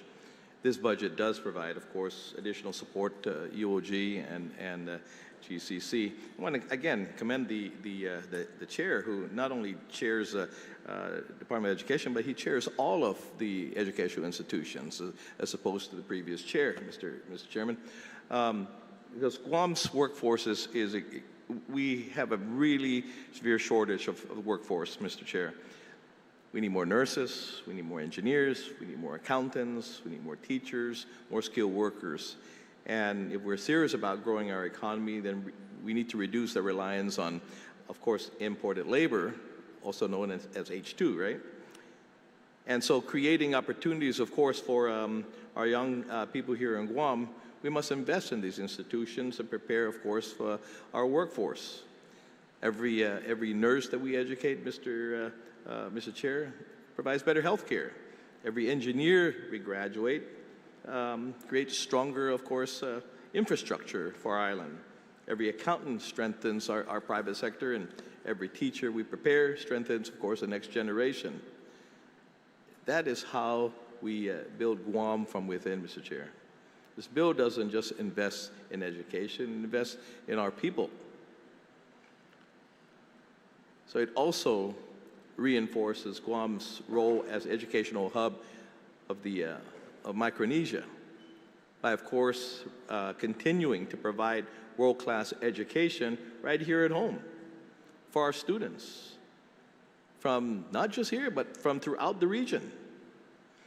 Mr. Chair, education has always been the best investment that this government can make. This chapter, Chapter 2, funds our schools responsibly. It empowers GDOE with flexibility requested. It makes better use of taxpayer assets. It strengthens, of course, higher education. It invests in Guam's future workforce. And most importantly, it puts students, not politics, at the center of this decision. And again, by design, when this majority, the 38th Guam Legislature came into place, by design, one chair chaired all of the education institutions, because that's how it should work. They all feed into each other. So with that, Mr. Chair, again, I want to commend and ask my colleagues to support, of course, the provisions in Chapter 2, and of course, vote for this, the provisions that we have in Chapter 2. With that, thank you, Mr. Chair. Susmansi, Senator Lujan. Ranking member? Oh, okay, I think she stepped out. Senator Calvo, you're recognized. Thank you, Mr. Chair. I have no comment, remarks, or questions at the moment. Thank you. Thank you very much, Senator Calvo. Senator Taidagui, you're recognized at this time.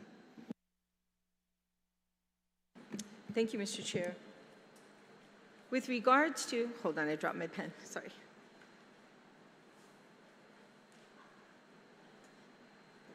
Regards to UOG, in the section of, I think it's section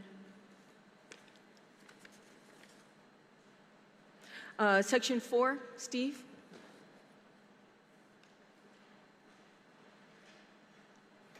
It says that it's almost kind of like the same thing with the UOG, USDA that you incorporated into the service debt. Would you, because it's saying paying for debt service pursuant to 16132, Chapter 16, Title 17 GCA for fiscal year 2027. And you're trying to take a section and putting back in there, and you saying, no, that's the place it should be, then why didn't Section 4 also go into debt services on the beginning of Chapter 1? It even says debt service. Senator, Yep. if you'd like to move this section out of GDOE. No, I didn't ask if I'd like to move it. I'm asking you a question, Steve, please. Why is it you here? Know? I'm just asking you a simple question. Why is it didn't here? you move it into debt service when it says here for the debt service pursuant? It's a simple question, Steve.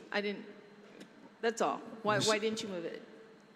Senator, the simple answer is we left it under the agency's budget. We left it under GDOE.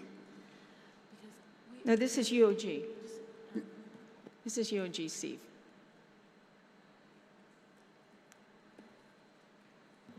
Section 4, page 36. Senator, yeah, this amount, this 500,000, is only a portion of the total amount of 750 that is required. That's why it's under this section. Well, but it's still 500, right, that we have to pay, and it's considered a debt service. So why isn't it in the section in front? Is there a reason? I mean, it doesn't sound consistent. If you're trying to be consistent, taking all these debt services, continuing appropriations, and it is a loan, so why isn't in that chapter, section 7? We just felt, Senator, this was a proper place to put it, to answer your question. Proper place, but the other one was? Under GDOE's. No, I mean, UOG. UOG section, I'm the sorry, same yes. discussion we had on the obligation for the University of Guam USDA lease. So I just don't know how you pegging one from the other and what location to put these debt services. Because, you know, if we're looking at this budget and having good housekeeping, then we look at all the areas that have these debt services. Why isn't it in that area? In this particular debt service, Senator, because it wasn't the full amount, we put this portion under UOG budget. Okay, that doesn't answer the question. It doesn't justify why this is here and not in that section. It still says paying of debt service. So, it's inconsistent, and that's all I'm trying to do, find a way to make sure that this budget is easy to maneuver and navigate through, and not finding one area having one place and then that same type of topic goes to a different area. That's all I'm saying. Senator, just to give you a little history, this particular provision has been in the budget under UOG since FY23 or 2021. 2003, I'm sorry. Okay, well, does it So mean... it's been there since then. So was that other amendment, was in 2026. We had that one, the USDA one for UOG was also in 2026 in this one. But you moved it. And I understand you guys are doing a great job trying to put this budget together and all the hard work you're doing. And I greatly appreciate that. I called Vanessa, and I want to thank Mr. Chair, Vanessa, for taking my calls and answering some of the questions I have, trying to keep it transparent and open. But all I'm saying is that what I'm looking at is inconsistent. And it kind of looks like if you're going to do one, you got to do it for the other kind of scenario. And wondering why you didn't. And it seems your answer is just, well, just because. We felt it should be there. But it doesn't make sense, Steve, is what I'm saying. Because in the explanation, let me read it for the public. It says, UOG Capital Improvement Funding Continuation Appropriations. And it says a sum of $500,000 is appropriated from the Guam Educational Facilities Fund to the University of Guam Capital Improvement Fund for the purpose of paying for debt service pursuant to 16132, Chapter 16, Title 17, Guam Code Annotated for fiscal year 2027. So it just doesn't pan out. But that being said, the education part of this chapter, Mr. Chair, on GCC, when we talk about GCC,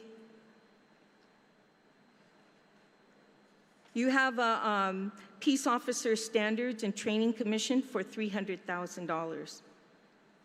Has this was there a request by GC to increase this amount of funding? Because I know they've always, the Peace Officers Standards and Training Commission is always asking for additional money for this. I mean, they are housed under GCC, and thank goodness GCC is obliging them. I don't know if they're not charging any rent or anything like that, but I think there's a give and take scenario that they have working with each other, but they've been always asking every time they come in front of us. Did they ask for additional than $300,000? No, they did not, Senator. Okay, so they stayed in it. But in past, they have asked for additional funding. Well, if they did that in the past, they must have done it, but at least for the budget, this budget period, they did not. Okay, so this $300,000 is maintaining in FY 26, 20, and 25? Yes. So, and actually, I haven't seen this raised in quite a bit of time. Past budgets, it's always been this for the last 4 budgets. I mean, you've been in this position for 8 years, right, Steve? Or 2, 4, 6, 8, yeah. Thank you, Senator. We'll conclude on that. Oh, answer. okay. Yeah. Is he going to answer the question? Yeah, now? Okay. you can answer the question, Thank you. of course. So, You remember, this was actually a floor amendment through Senator Moylan. Then GCC took upon them. This is 7, I remember it was 7.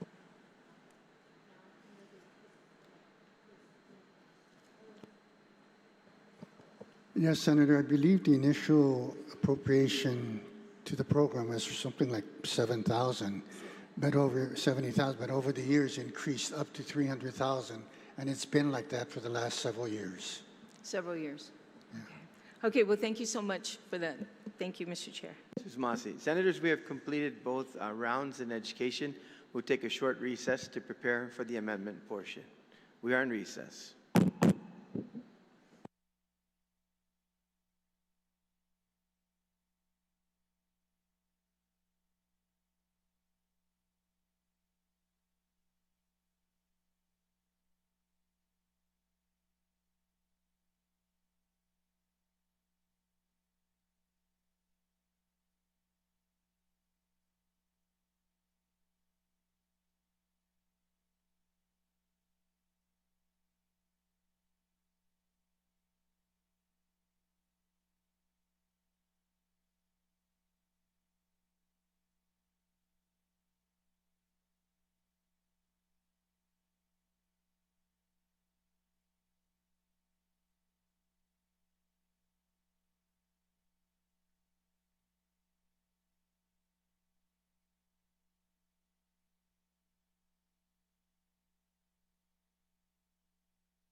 Colleagues, we are now in the amendment portion of Chapter 2. Colleagues, we are going to go to my amendment, CMD. It's SB 266 CMD L12-16P39, and Senator Gumatauta will move this amendment. Senator Gumatauta, you're recognized. Yes, thank you, Mr. Chair. As you mentioned, this is SB 266 CMD L12-16P39 from 7/10/26 at 12:30 p.m. It's line 12 through 16, page 39. This is to amend Section 12 to Chapter 2, Part 3, University of Guam to read. It's at the very end of Section 12 of Sea Grant Institute. It's to change for fiscal year 2027.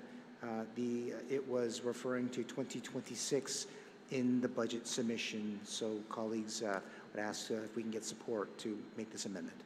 Tusmasi. Once again, colleagues, this was the one of the amendments on the master amendment that we opened with in terms of technical corrections to the budget. It is a simple line through 2026 and adding 2027. On the amendment, Ranking Member Tina Rosemania Barnes. Mr. Chair, and I just want to say I rise in support of this effort. And as you and I know, and our colleagues said, this program has indeed the return of investment of giving the UOGC grant special fund and working closely with the University of Guam's Center for Island Sustainability. We literally have a return of investment based on what we dish out in the millions of dollars. And as we look at the 17 sustainable goals that the world looks into, Guam has been such a great leader within this Pacific region of the Blue Continent to literally protect, preserve, and advocate for all that we do for the different for our community. And I just want to say that this funding is very important to the University of Guam, and I support that effort. And thank you for correcting the funding source. So, God bless. Thank you. Tusmasi, Ranking Member. On the amendment, anyone else who wishes to speak on the amendment? Would you like to close, Senator Gumatauta? Can I waive closing, please? Yes. So on the technical amendment that was proffered, are there any objections? Seeing and hearing none, motion carries. Okay, Senators, on the next amendment, it will not be moved as the author has chosen to move this amendment to the miscellaneous portion of the budget. This is SB 266 SMB TMB L14 P33. So that amendment has been moved to a different section and will not be proffered. Colleagues, we are now on the next amendment, and this is proffered by Senator Borja, and it is SB 266 VAB L23 P31. Senator Borja, you're recognized. Thank you, Mr. Chair, and good afternoon, colleagues. This amendment provides $280,000 from GDOE's allocated budget to the University of Guam for the implementation of printing and producing the 4th and 5th grade social studies books. Last budget cycle, we provided a pass-through of approximately $481,000 from GDOE's budget to UOG Press to begin the development and printing of localized textbooks for kindergarten through 5th grade. That funding helped move the kindergarten through 3rd grade materials forward. This additional amount is needed to complete the design layout, editing illustrations, and production work for the 4th and 5th grade textbooks. Mr. Chairman and colleagues, it's cheaper for us to develop and produce these materials locally than to continue purchasing these textbooks from off-island vendors. Just last week, Ms. Victoria Leongro from the UOG Press trained GDOE teachers on how to use the kinder through 3rd grade books in the classroom. We already started this project, and all this amendment does, with the support of GDOE, there is a letter in the drive from the superintendent in regards to requesting this, that is requested so that they could finish this project. It ensures that the 4th and 5th grade students receive the same locally developed and culturally relevant materials, and I'm asking my colleagues for their support of this amendment. Thank you, Mr. Chair. Cesar Masi, on the Bora amendment, Senator Tadigu, you recognize. Thank you, Mr. Chair. I just have a question to the proffer of the amendment, if he should yield. Mr. Chair. Okay. Yes, Senator, Okay. I'll proffer your question. Okay, so the 280,000 is coming from the Department of Education's funding, operation funds, is that correct? Yes. Yes, he indicates that is correct. Okay, so that is correct. Is this something that was proffered in the FY26 as well? And Yes, Mr. Chair, it was close to 500,000 that we proffered last year. I see. And the reason why it's less than that amount is? To finish the 4th and 5th grade? I see. Okay.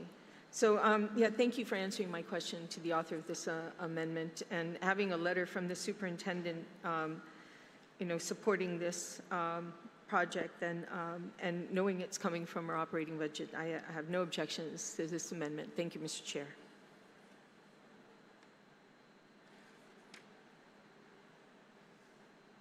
Thank you very much. Are you complete? Sorry, I was having a conference with the speaker. Thank you very much. On the amendment, Senator Chilai, you're recognized. I just want to know, we're talking about the UOG Press one for the textbooks? Does the author yield? Is that the amendment we're on? Yes. All right, then the word reappropriating, is that what they did last year? Senator Borja, do you yield? I'm just curious if it's superintendent gets to say what they want. Why aren't they just cutting the check from them if this appropriation is going to DOE? But this now reappropriates it to UOG Press, but the superintendent's supposed to approve these books first.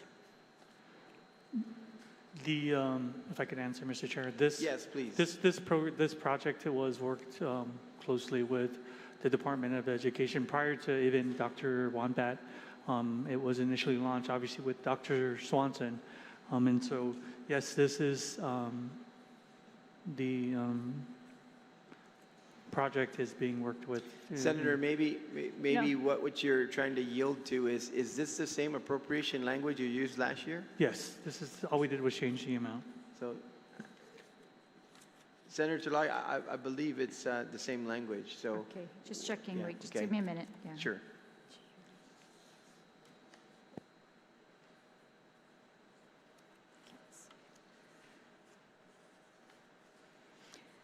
I can't tell, but all right, no objection.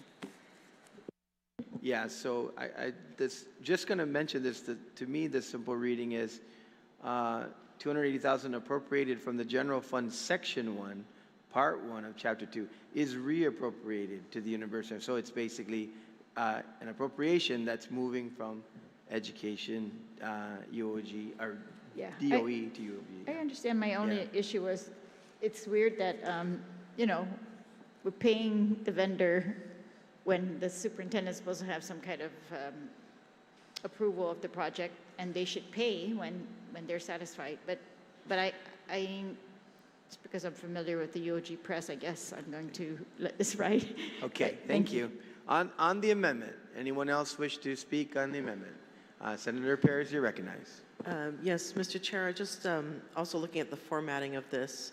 So normally there's a deappropriation in one section and a reappropriation. Is that correct? Is that how this works? We can take a moment's recess. However, for some reason, I guess, as per the author, this was okay in the prior. Why don't we take a recess and we'll just talk to OFB real quick. Okay. 1 minute recess.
Committee of the Whole is back in order. In our discussions with Office of Finance and Budget, this is adequate in order to move the money from DOE to UOG for this specific purpose.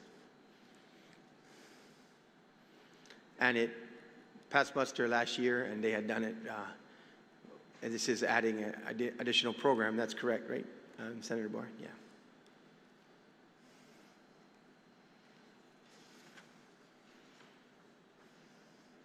Senator Paris, anything else? Yeah. No other. Thank you. Points. On the Bohr amendment, okay, are there any objections to the Bohr? Are we object to close? No, we close, Mr. Speaker. Okay, any objections to the Bohr amendment? Seeing and hearing none, amendment passes. Okay, Senators, we are also then, the next amendment as well will not be proffered as it has been moved to the miscellaneous provisions. So we are on the last amendment, Amendment 5, and it is from Senator Borah once again, co-sponsored by Ranking Member Tina Rose Munoz Barnes, and it is SB 266 VAB.TMB L23 P31. Senator Borah, you're recognized. Thank you, Mr. Chair, and good afternoon again, colleagues. This amendment is similar to the amendment that we adopted last year and the year before, but the only thing that we're doing is adding the $5 million that we got from the gift schools. This was at the request of, well, not the, or the, when we talked about the $5 million being freed up from the budget from these schools, the superintendent, at least even what their ask was not to extend the maintenance contract or the maintenance for those schools, but to allow her to take the additional $5 million and use it for maintenance. So this is, again, the same amendment that we've done in the last couple of years. All we're doing is, adding it and increasing it from 10 million to 15 million. This, again, this will be used for janitorial services, contractual services, custodial services, construction-related work, and other necessary school maintenance expenses. Colleagues, this amendment also recognizes the reality of where GDOE is today, especially with FEMA recovery. We're finally seeing FEMA approve major school repair projects. In fact, FEMA has recently obligated funding for projects at Attica Elementary, League One Elementary School, Astumbo Middle School, and Okudu High School, representing more than $3 million in approved work. But approval alone does not repair the school because of the way Guam now administers FEMA public assistance funding. Agencies have to advance the money for eligible work and then wait to be reimbursed. So at the same time, additional Typhoons and LACO project worksheets continue to move through FEMA's approval process while damage assessments for Typhoon Bobby are still ongoing. This amendment gives GDOE the flexibility to advance funds for eligible FEMA projects and any required local match so that work can begin immediately. More importantly, every FEMA reimbursement must be deposited back into this account, allowing these dollars to revolve and be used again for additional school repairs and federally eligible projects. This amendment protects these funds so they remain focused on paying vendors, maintaining our schools, completing repairs, and advancing the federally funded projects, and ensuring that our students and employees are learning and working in safe facilities. I respectfully ask my colleagues for their support. Thank you, Mr. Chair. Susmansi, Senator Borah. Ranking Member Tina Rose Munoz Barnes, you're recognized. Mr. Chairman, and I want to rise in strong support of this amendment, and I'm proud to join as the co-sponsor and thank the author of this amendment for allowing me to do so as the Vice Chair also of Education. Mr. Chair, I want to say that this is a responsible investment in the future of our public schools. It ensures that GDOE has dedicated funding to maintain and repair its facilities, pay vendors, support custodial and contractual services, and address the everyday needs that keep our campuses safe, clean, and functional.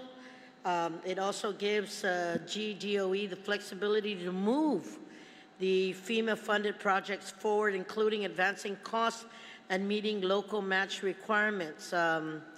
When the federal reimbursements are received, those funds will return to this allocation and continue supporting additional school needs. Mr. Chair, this amendment helps us make better use of both local and federal resources. It keeps projects moving, supports local businesses, and strengthens the learning environment of our students and educators. And I want to again thank the author, the Oversight Chair on Education, for bringing this amendment forward, and respectfully ask my colleagues to, for their support on this amendment, Mr. Chair. So thank you very much for giving me the opportunity to be a part of this co-sponsorship of this amendment, and for speaking in support of Santa Mosi. Jesus Mosi, Ranking Member. On the Borja Barnes Amendment, anyone else wish to speak? Senator Talal, you're recognized. Yeah, I'm just curious. This really isn't an appropriation of any new money for the maintenance. It's just mandating that GDOE is going to take from its existing appropriations, where they only got a $6 million increase from last year, and put $15 million of that towards maintenance. Is this their request, that we tie their hands as to how they're going to use their lump sum budget that way? Does the author yield? Thank you, Mr. Speaker. Yes, I'll yield. This was not their request. You know, what we did last year and they did the year before makes sense. We've seen where GDOEs, I mean, even right now, they have vendors that are outstanding because they had to prioritize other things. We've seen how they've neglected some of the schools when we didn't set aside money for maintenance, Mr. Chair. We're not, you know, with the increase, yes, we're taking that $5 million from the increase because of the schools, but, you know, again, there's still, even with the $51 million, they have a spend plan. So, I mean, there's like at least $60 million that's set aside for maintenance. The superintendent is okay with it. She doesn't like it, but she, you know, we had talked to her and she's okay with the language and what she's authorized. You know, it's gonna, I mean, if we want to go into the breakdown of, I mean, not go into the breakdown, but just, it covers every single thing from grass cutting contract to fixing the fence, to fixing the schools, to the maintenance, you know, the salaries for labor for the employees. And so she would like more flexibility, but she's okay with this amendment, Mr. Chair. Senator Talal, you recognize. Yes, thanks. Because if I recall correctly, last year we had to come in with another bill after the budget because we had locked them up for using some of their money, maintenance money, for maintenance of sports facilities only when they needed it for school facilities. So I have no objection to them using it for school facilities, or the FEMA language in here that it has to be reimbursed. If FEMA reimburses them, that's fine. But yeah, I'm just thinking, we only gave them a $6 million increase, and they said, oh, that whatever they were quoted to say, that they could live with that, or they're happy with that. But then you tie their hands even more than, I mean, even more than what you gave them in addition. So even more than the $6 million in addition, which we gave them this year, we're tying some of the, would have been the status quo budget from them, from their, you know, flexibility. But that's my only comment on this amendment. Thank you. On the Borja Barnes Amendment, anybody else wish to speak? If not, Senator Borja, you want to close? Waive closing. Are there any objections to the amendment? Seeing and hearing none, amendment passes. Colleagues, that completes and closes Chapter 2. Mr. Chair, there was another amendment for the charter schools. Was that glossed over? It was not glossed over, Senator. I mentioned that it was not going to be proffered because it has been moved to the miscellaneous provisions. Thank you. Colleagues, we are now on Chapter 3. I have a comment on Chapter 2, though, before you, it's not an amendment, just to end the discussion on the round 3. Sure.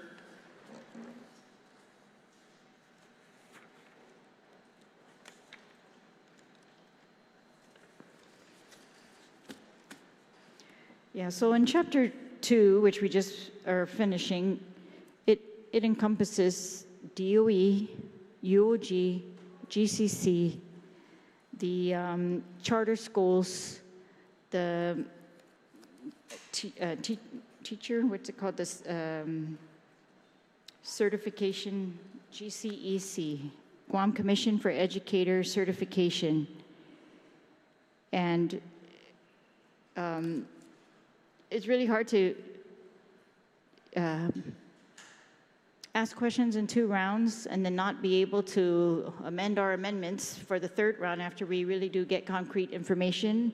And it's really hard to cover, I think, adequately all of these different parts of this chapter, which is why in previous budgets we go part by part so we can give attention to DOE and then give attention to UOG in a systematic manner. And the whole purpose of this committee of the whole, we changed our rules and we go into a more informal type of session, is to get information. And because this is a budget, to be able to make amendments as we are going and as we are getting information as fast as possible. And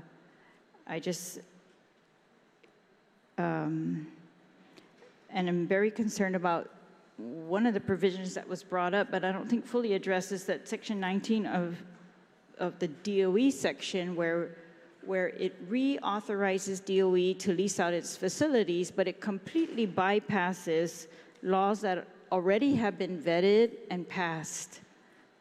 Those are laws that exist. They lay out the parameters. They tell DOE what it has to do, and this provision completely bypasses that and really leaves it completely up to the superintendent by herself without any other input. Then that's very different from the previous law, which set parameters for use and costs and what DOE would be receiving, and made sure that it's going to not impede or not cause any more double sessions, that we would not lease out schools that we could use to alleviate double sessions, and other parameters that I think are very important that we are bypassing by this bill. I think we're also, by not giving each part of education their separate attention, as we have done in all the previous fiscal years, we are really reducing the amount of transparency and for each of these agencies, and for what we are doing in here, in fact. And so I just wanted to state those concerns, and I'm hoping that when we go forward in Chapter 3, that,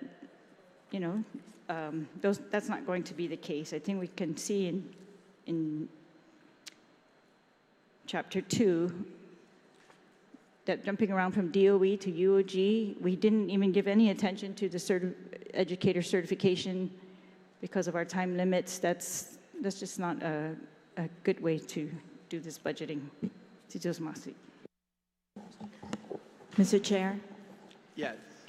Can we take a recess before we go on Chapter 3? I just want to make sure that the amendment is uploaded properly. It was uploaded earlier, however, it wasn't in the correct format. Sure. We are now in recess.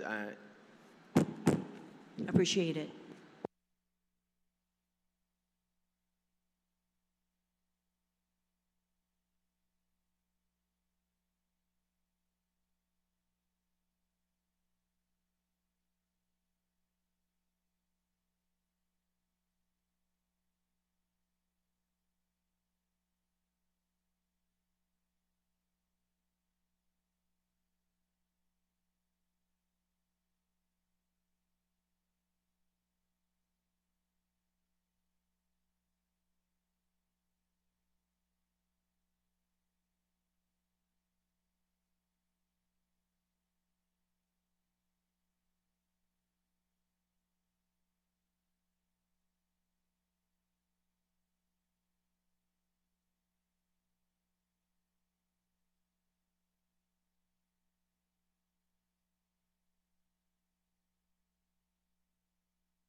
Colleagues, Committee of the Whole is now in order. We are on Chapter 3, Round 1 on Health for the chapter. Speaker Blas, you're recognized. Senator Gumatauta, you're recognized.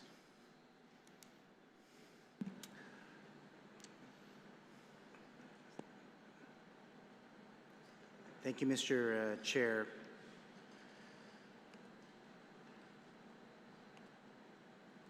So I was hoping, can we take just a recess just when can we bring OFB inside for just a few minutes? Yes, 1 minute recess. Thank you.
We're back from recess. Senator Gumatauta, you're recognized on Chapter 3, Health. Yes, thank you so much, Mr. Chair, and thank you, OFB, for coming back inside. Can OFB confirm for the record if the governor had transferred any portion of the fiscal year 2025 general fund executive branch appropriations to support $40 million as outlined in Public Law 38-59 that we passed back in September of 2025 as part of the third special session to fund capital improvement projects at GMHA, like the electrical system and supplies. Have you guys been able to confirm if that has in fact been transferred? Senator, we don't have that information now. I don't know whether or not we have the capability, the access to go back that far using especially the FMSI system. But we will try our best to try to get that information if we can, but I don't have that information now. Okay, no problem, Steve. I just want to at least get that on the record. Also, in the appropriation for GMHA, the appropriation explicitly funds health services to inmates. So what is GMHA's current reimbursement or billing arrangement with the Department of Corrections? Or did, in the pre-budget meetings, was OFB able to get any input from the hospital that the $36.5 million is sufficient to cover that particular population alongside their general hospital operations? So based on the discussion with DOC and GMH, they felt like it's better to go to GMH, but it's at $4.2 million, which was covered. Yes, Senator. In prior fiscal years, we normally appropriate those monies to DOC. This year, I believe in conversation with GMH folks is that they prefer the money go directly to them so they can provide the service to the DOC inmates as they come to the hospital. But it was sufficient to cover those costs? The 4.2, Senator, yes, it was. All right, thank you. Let me move on now to public health. They did request in 2027 $1,985,994, or just around $285,000 less than its FY26 authorized level for office space rental. Was there any indication by them in your discussions about the reason for the reduction of rent in their operations budget?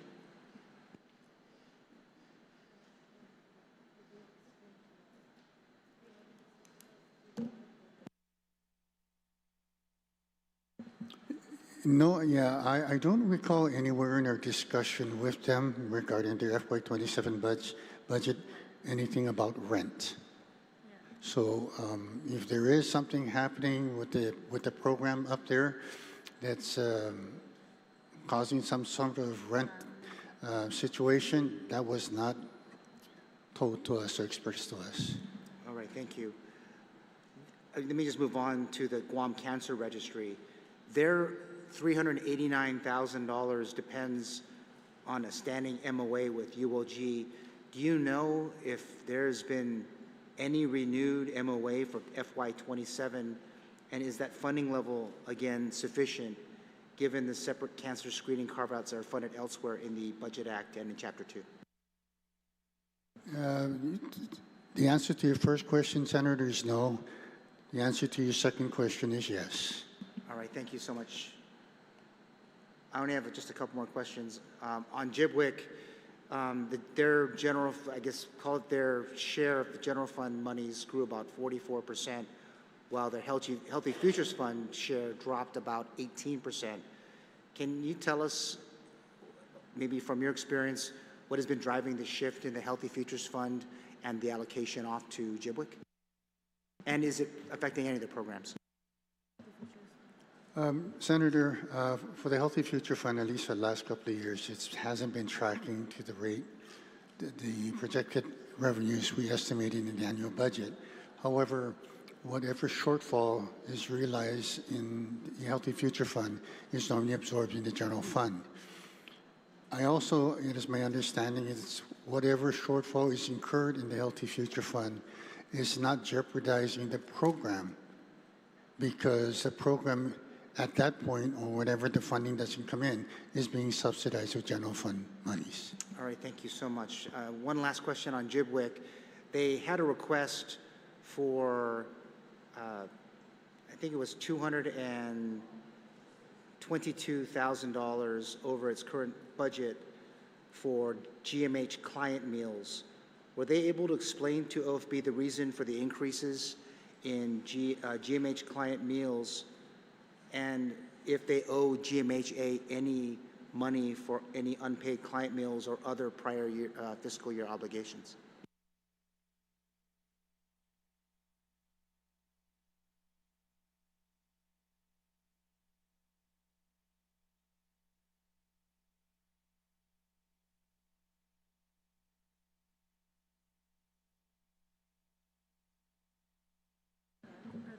Yeah, part of the cost, from what we understand, is that GMH actually has increased the cost of the prices of the services being rendered, but I understand that JIPWIC is still in place to process and pay for those services.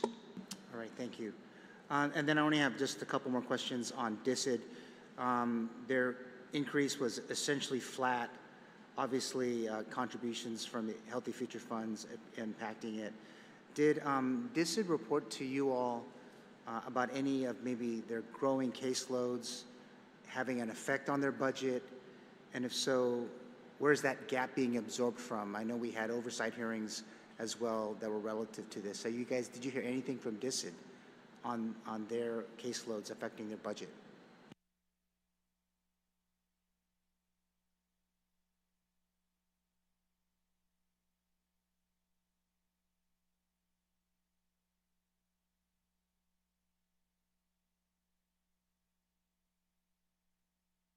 Last was 4.3 more. They are applying, they are applying for federal grants for that.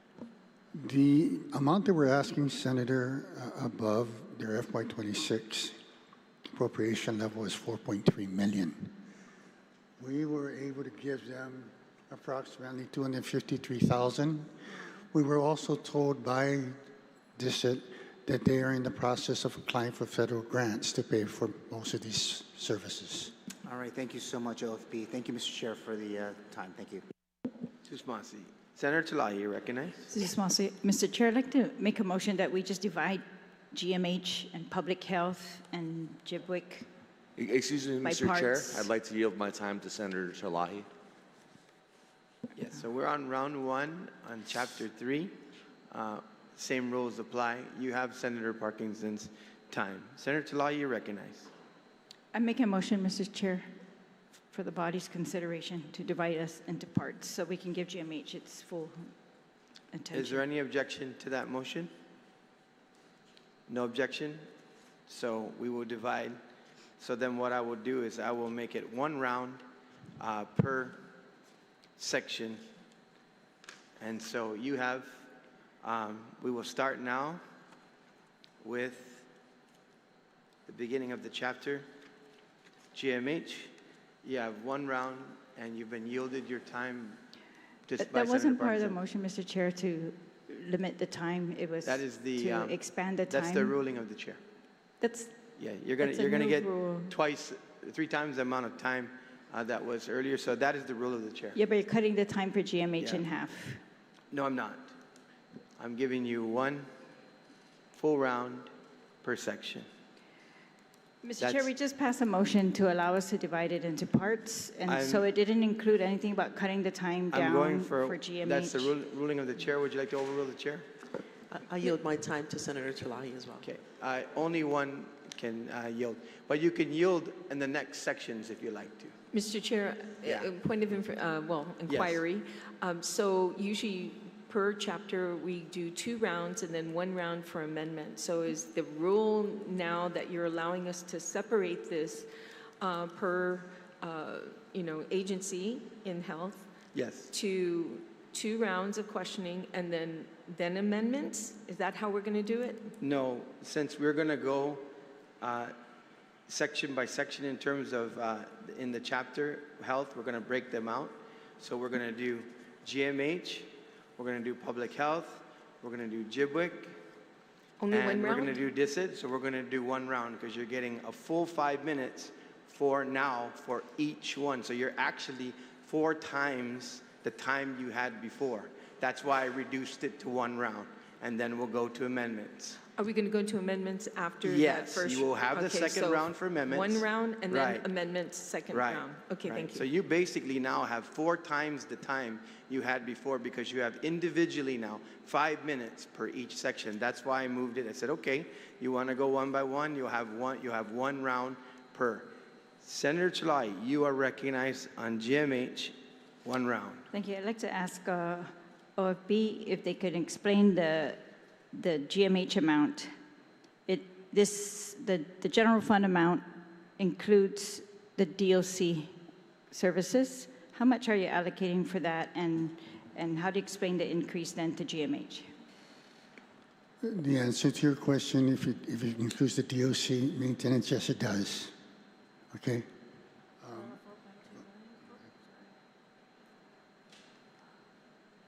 The increase in 5 million overall. And the increase in their FY27 budget over the 26 is about $5 million. Total, Total. including the Yes. provision for DOC. Yes. So just 5 million. And then in last year's budget, there was a provision in Section 4 that said appropriation of funds to the Guam Memorial Hospital Authority. It was 35 million appropriated in 3 allotments. Did they receive that money? The 35 million, it was 13.1 and then 10 and then 11.9. I'm not sure, Senator, whether or not the hospital actually received it, the appropriation, but yeah, by law, they're entitled to receive the $35 million.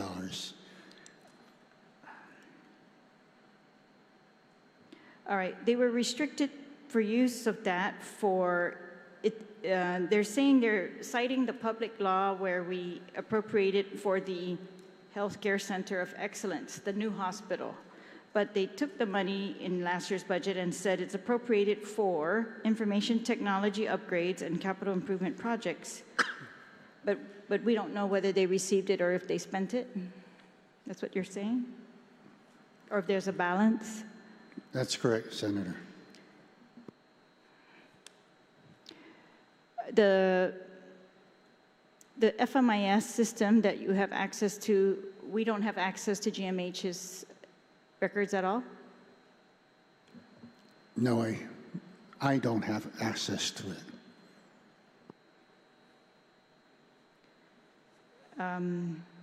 All right, well, this was removed from this year's budget then? Then how did you come to that conclusion if we don't know whether they received it or spent it or if there's a balance? Again, Senator, like I said, the way the budgets are formulated is we take current year appropriations, we take all other information available, their lapses, whatever appropriations, whatever miscellaneous appropriations were included, and their trends, and we kind of calculate, and we do ask them, we do in contact with them, and ask them, you know, this is what we're proposing to you, can you live with it? Of course, they're saying whatever you can give us helps, and that's basically how we formulated their budget. All right, because they were supposed to receive this again for information technology and capital improvement projects, and one allotment was immediate, one was no later than January 30, 2026, and one was no later than May 30, 2026. And if they did not receive that, then I think that's an issue because, or I guess we need to know. They're not here, they're not allowed to come in here and answer questions, but yeah, just need to know why we are removing that from this year's budget. The other one is, in last year's budget, we made a specific appropriation for $7 million for accounts payable. Do you know if they received that amount and if they spent that?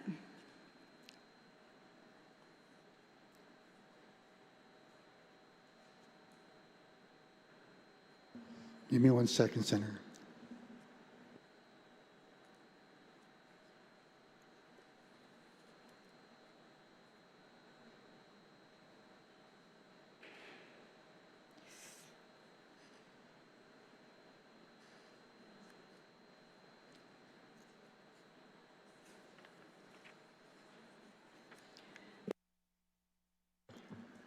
Of the $7 million appropriation, they expended about $4 million of that $7 million. So they haven't received it. They received it. So the answer to your question is they did receive it.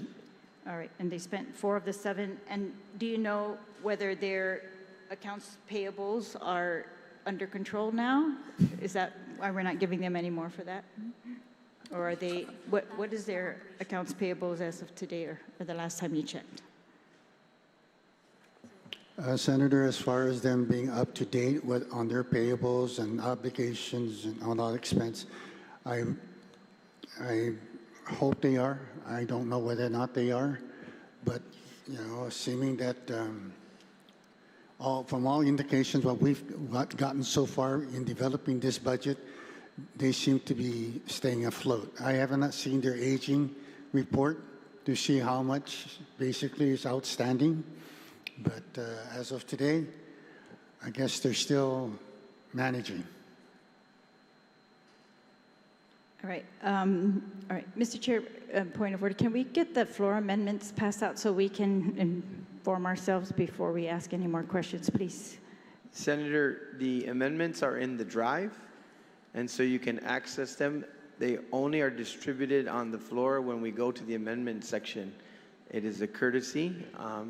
We are operating from, like we always have in here, from the drive, so you can access by pulling up the drive to view the amendments that have been proffered. Yeah, but some of these just got uploaded. That's why we took a recess, and we're not able to do that in the time when you call on us, Mr. Chair. Yeah, and they're in the drive now, and they've been in the drive since we started, so you can pull them up now.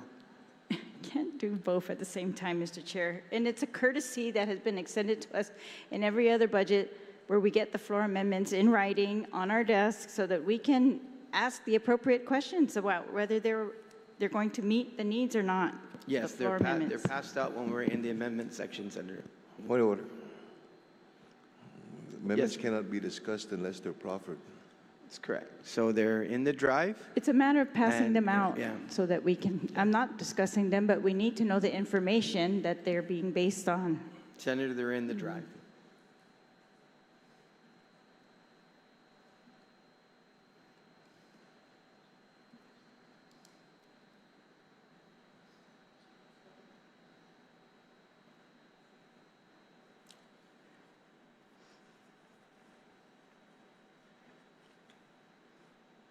How does, Mr. Director OFB, how does this appropriation for GMH compare to their request?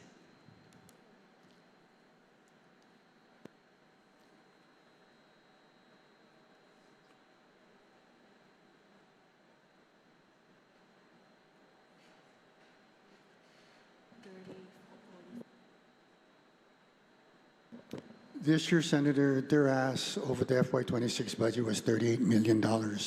Historically, they average anywhere from 38 to 40 million annually. We never get up to that level. The amount that we appropriated to them in for FY27 was approximately $5 million, which is still an increase over the FY26. $5 million. $5 million increase over 26. 26 but, level. Yeah, and the request was 38. It was 38 million. Yeah. So how much less than the request is it? I guess if I take 38 and minus 5, it's 33 million. So, just a clarification on that. 2 of those requests are capital improvement projects, and that's why we are working with them at this time to be able to discuss how those projects are going to be funded. That was the EHR. That's as if you, I do know. Remember, Senator, you were with us in their budget hearing. It's the EHR and the revenue cycle management plan that they have. And we have requested that they do that under a financing mechanism. Those 2 procurements and those 2 capital outlays, are also, as they claim to us, are revenue generating. So it really is not a fixed cost that we associate with the budget when we're talking about capital outlay, CapEx projects. But as far as the general fund appropriations for operations, we are $5 million more than what the request was. Is that what you're saying, Mr. Director? That we are giving them $5 million more than their request, or? No, the $5 million is over the FY26 appropriation yes, level. that's what I thought I heard you say. And just to add on to what the chairman said, Senator, is of the $38 million, $11 million of that was actually supposed to be for capital improvement projects. We spoke to them and asked them, we will kind of like to entertain those type of funding request as a capital improvement project separate from the annual budget. Okay, so you're saying you did not account for any capital improvement projects in this budget for GMH, right?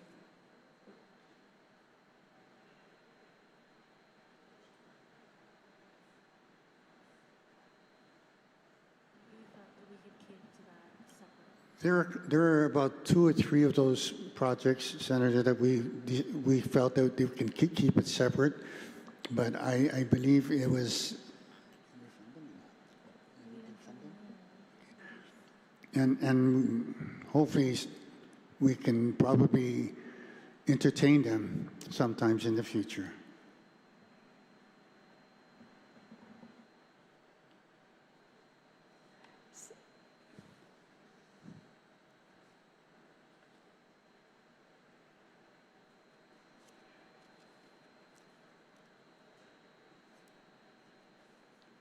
I'm sorry, is that the answer? We didn't include it. You're hoping to take care of their capital improvement projects in the future? Yes, the intent was to entertain those capital improvement projects separately from that of the budget. Okay, so what is the, we gave them a special, I think it was 40 million from the general fund balance. Has that been all spent? Is there any balance to that?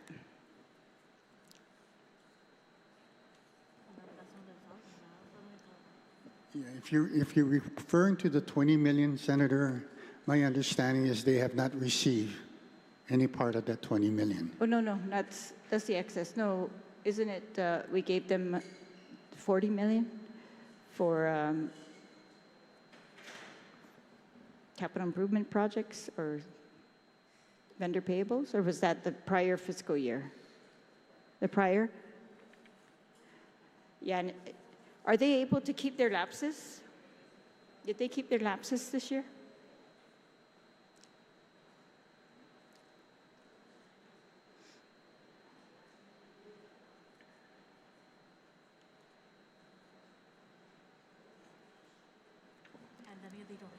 I believe, Senator, GMH is one of those entities that once we distribute and allot the monies to the agencies, it's within their account. They get to keep that money and expend it as needed.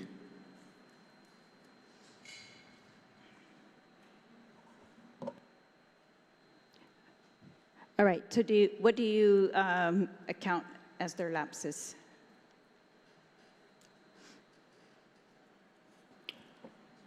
As of the May CER, Senator, there is no lapse for GMH. All right. We don't have anything lapsing for them. Okay. And then, and you said you don't know the amount of the payables that are pending, and we're not appropriating for CIPs right now. And they did not receive the 20 million, and we don't know whether they have spent any of this 35 million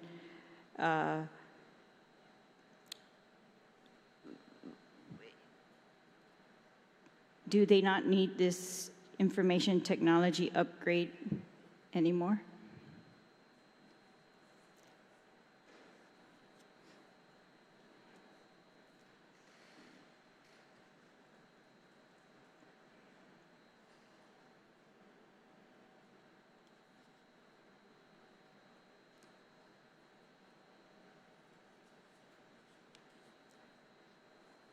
Senator, I believe that particular project is going to be incorporated. It's going to be separate from the capital improvement upgrade.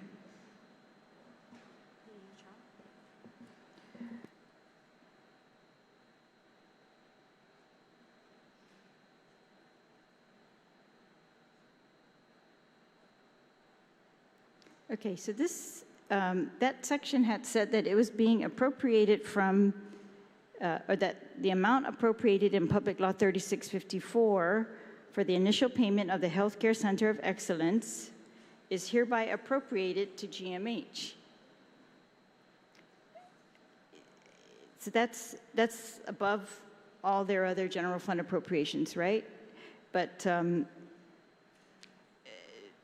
that's, how else are you going to fund their capital improvement projects if not through this budget bill where we use general funds or some other funding source like that we did last year, or something else that we're not seeing right now? I believe the list for those capital improvement projects that the hospital is requesting for, I do not believe it's part of this 35 million appropriation in Public Law 3654, nor is it anywhere else within their budget for 27. So, yeah, as far as the 35 million, it's also my belief that the hospital has not received this appropriation. All right. And so how would you fund the CIPs?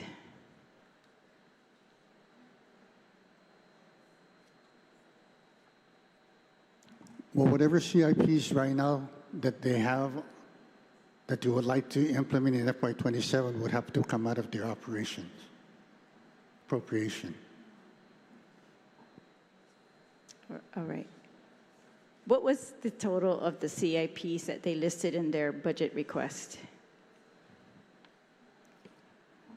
I believe the amount is about 11 million, Senator. And I think in our conversation with them, you know, we asked, there was a conversation basically to try address these CIPs in a separate bill. Okay, and how would you fund that in a separate bill? Again, that is probably, when we get to that point, we'll have to identify a funding source for those capital projects. Yeah, so what other potential sources are there besides general funds or the special funds that are going to GMH or this 35 million appropriation for the Healthcare Center of Excellence? Well, as of today, we utilize and committed basically all the revenue sources that we anticipate to generate revenues to cover the FY27 budget going forward. But I believe as we move along every month, hopefully by October, we'll realize some savings, if anything, as we've done over the last 3 years in terms of excess revenues. That could be a possible source. Or identify some other federal funds that they can apply for, that can pay for these projects, and any other available balances that we can identify to help fund these projects. All right, so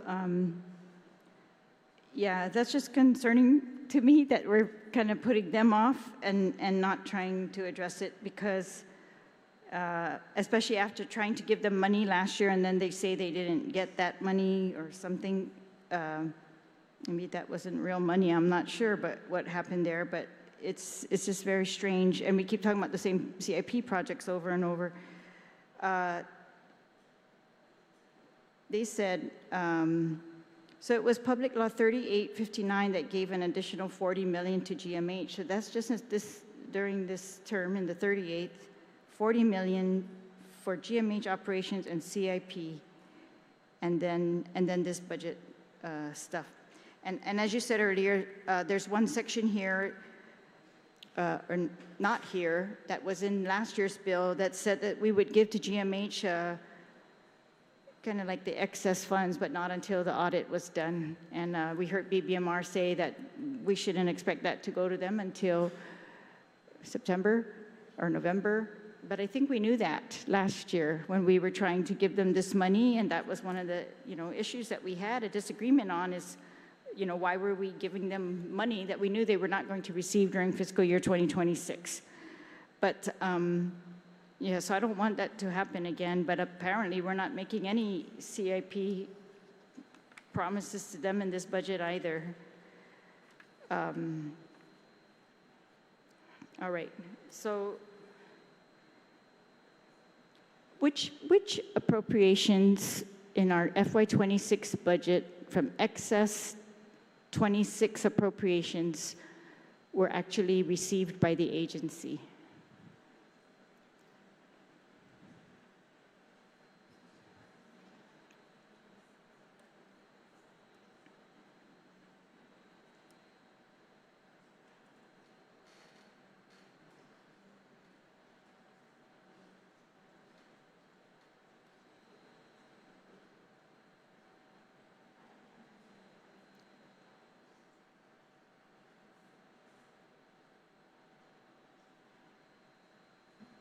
If I understand your question, Senator, are you saying that whatever we have generated in excess revenues for FY26, you want to know what was paid out of that?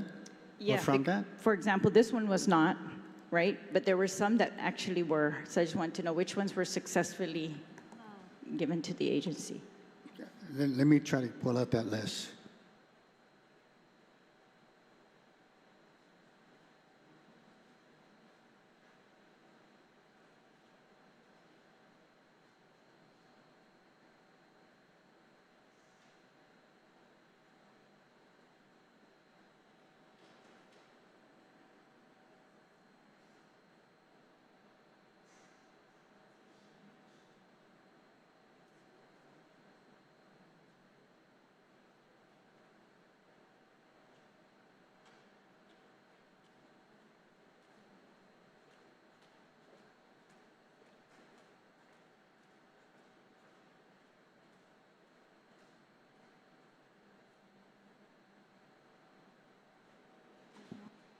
Senator, based on the May CER report, there's nothing that shows that anything that is being charged against the FY26 SS revenue obligations have been paid out.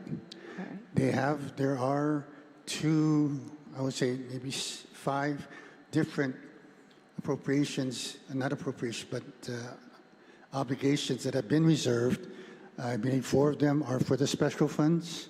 1 is for the appropriation made to the Guam Legislature for the, I think, upgrade in their MIT system. So not even that was received, you're saying? Whether or not that particular appropriation was made, I'm not too sure. Okay. And then the tax credits, that they're authorized to use tax credits. Do you know if they've used that and how much, or what's the balance?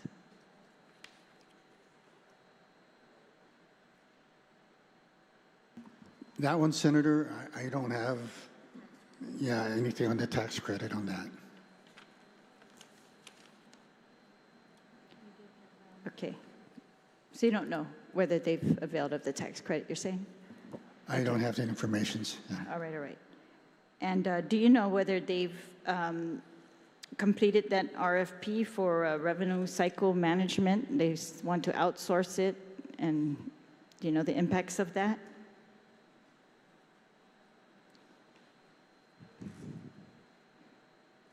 They hinted that they were going to downsize, like they're doing the dietary.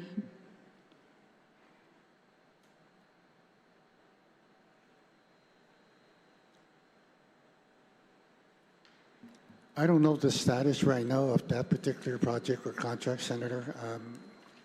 I'm trying to get some information on it right now. All right. Do you expect that if it's successful, that it will have a fiscal impact on GMH? I mean, do you have any measurables? We had asked during the hearing for how are we going to measure that? Oh, absolutely. Right? I think anything to improve the system up there, the accounting system, will definitely be a plus for the hospital, especially when it comes to the collection of revenues. All right. There's provision in the bill, I can't remember where it is, that talks about collection, that the bills to the hospitals or to certain agents, health insurance, have to be paid within a certain number of days. Is that anything new, or is that just status quo? That I'm not too sure, Senator. I would need to look into it. But going back to your question regarding the contract, the RFP. Pardon? It's still pending. It's going through the RFP process right now. All right. All right. Thank you very much. Thank you. You're welcome. Colleagues, we will take a break for dinner. So we will be back at 7:35 or 7:45, excuse me, and we will go until 10. We're in recess.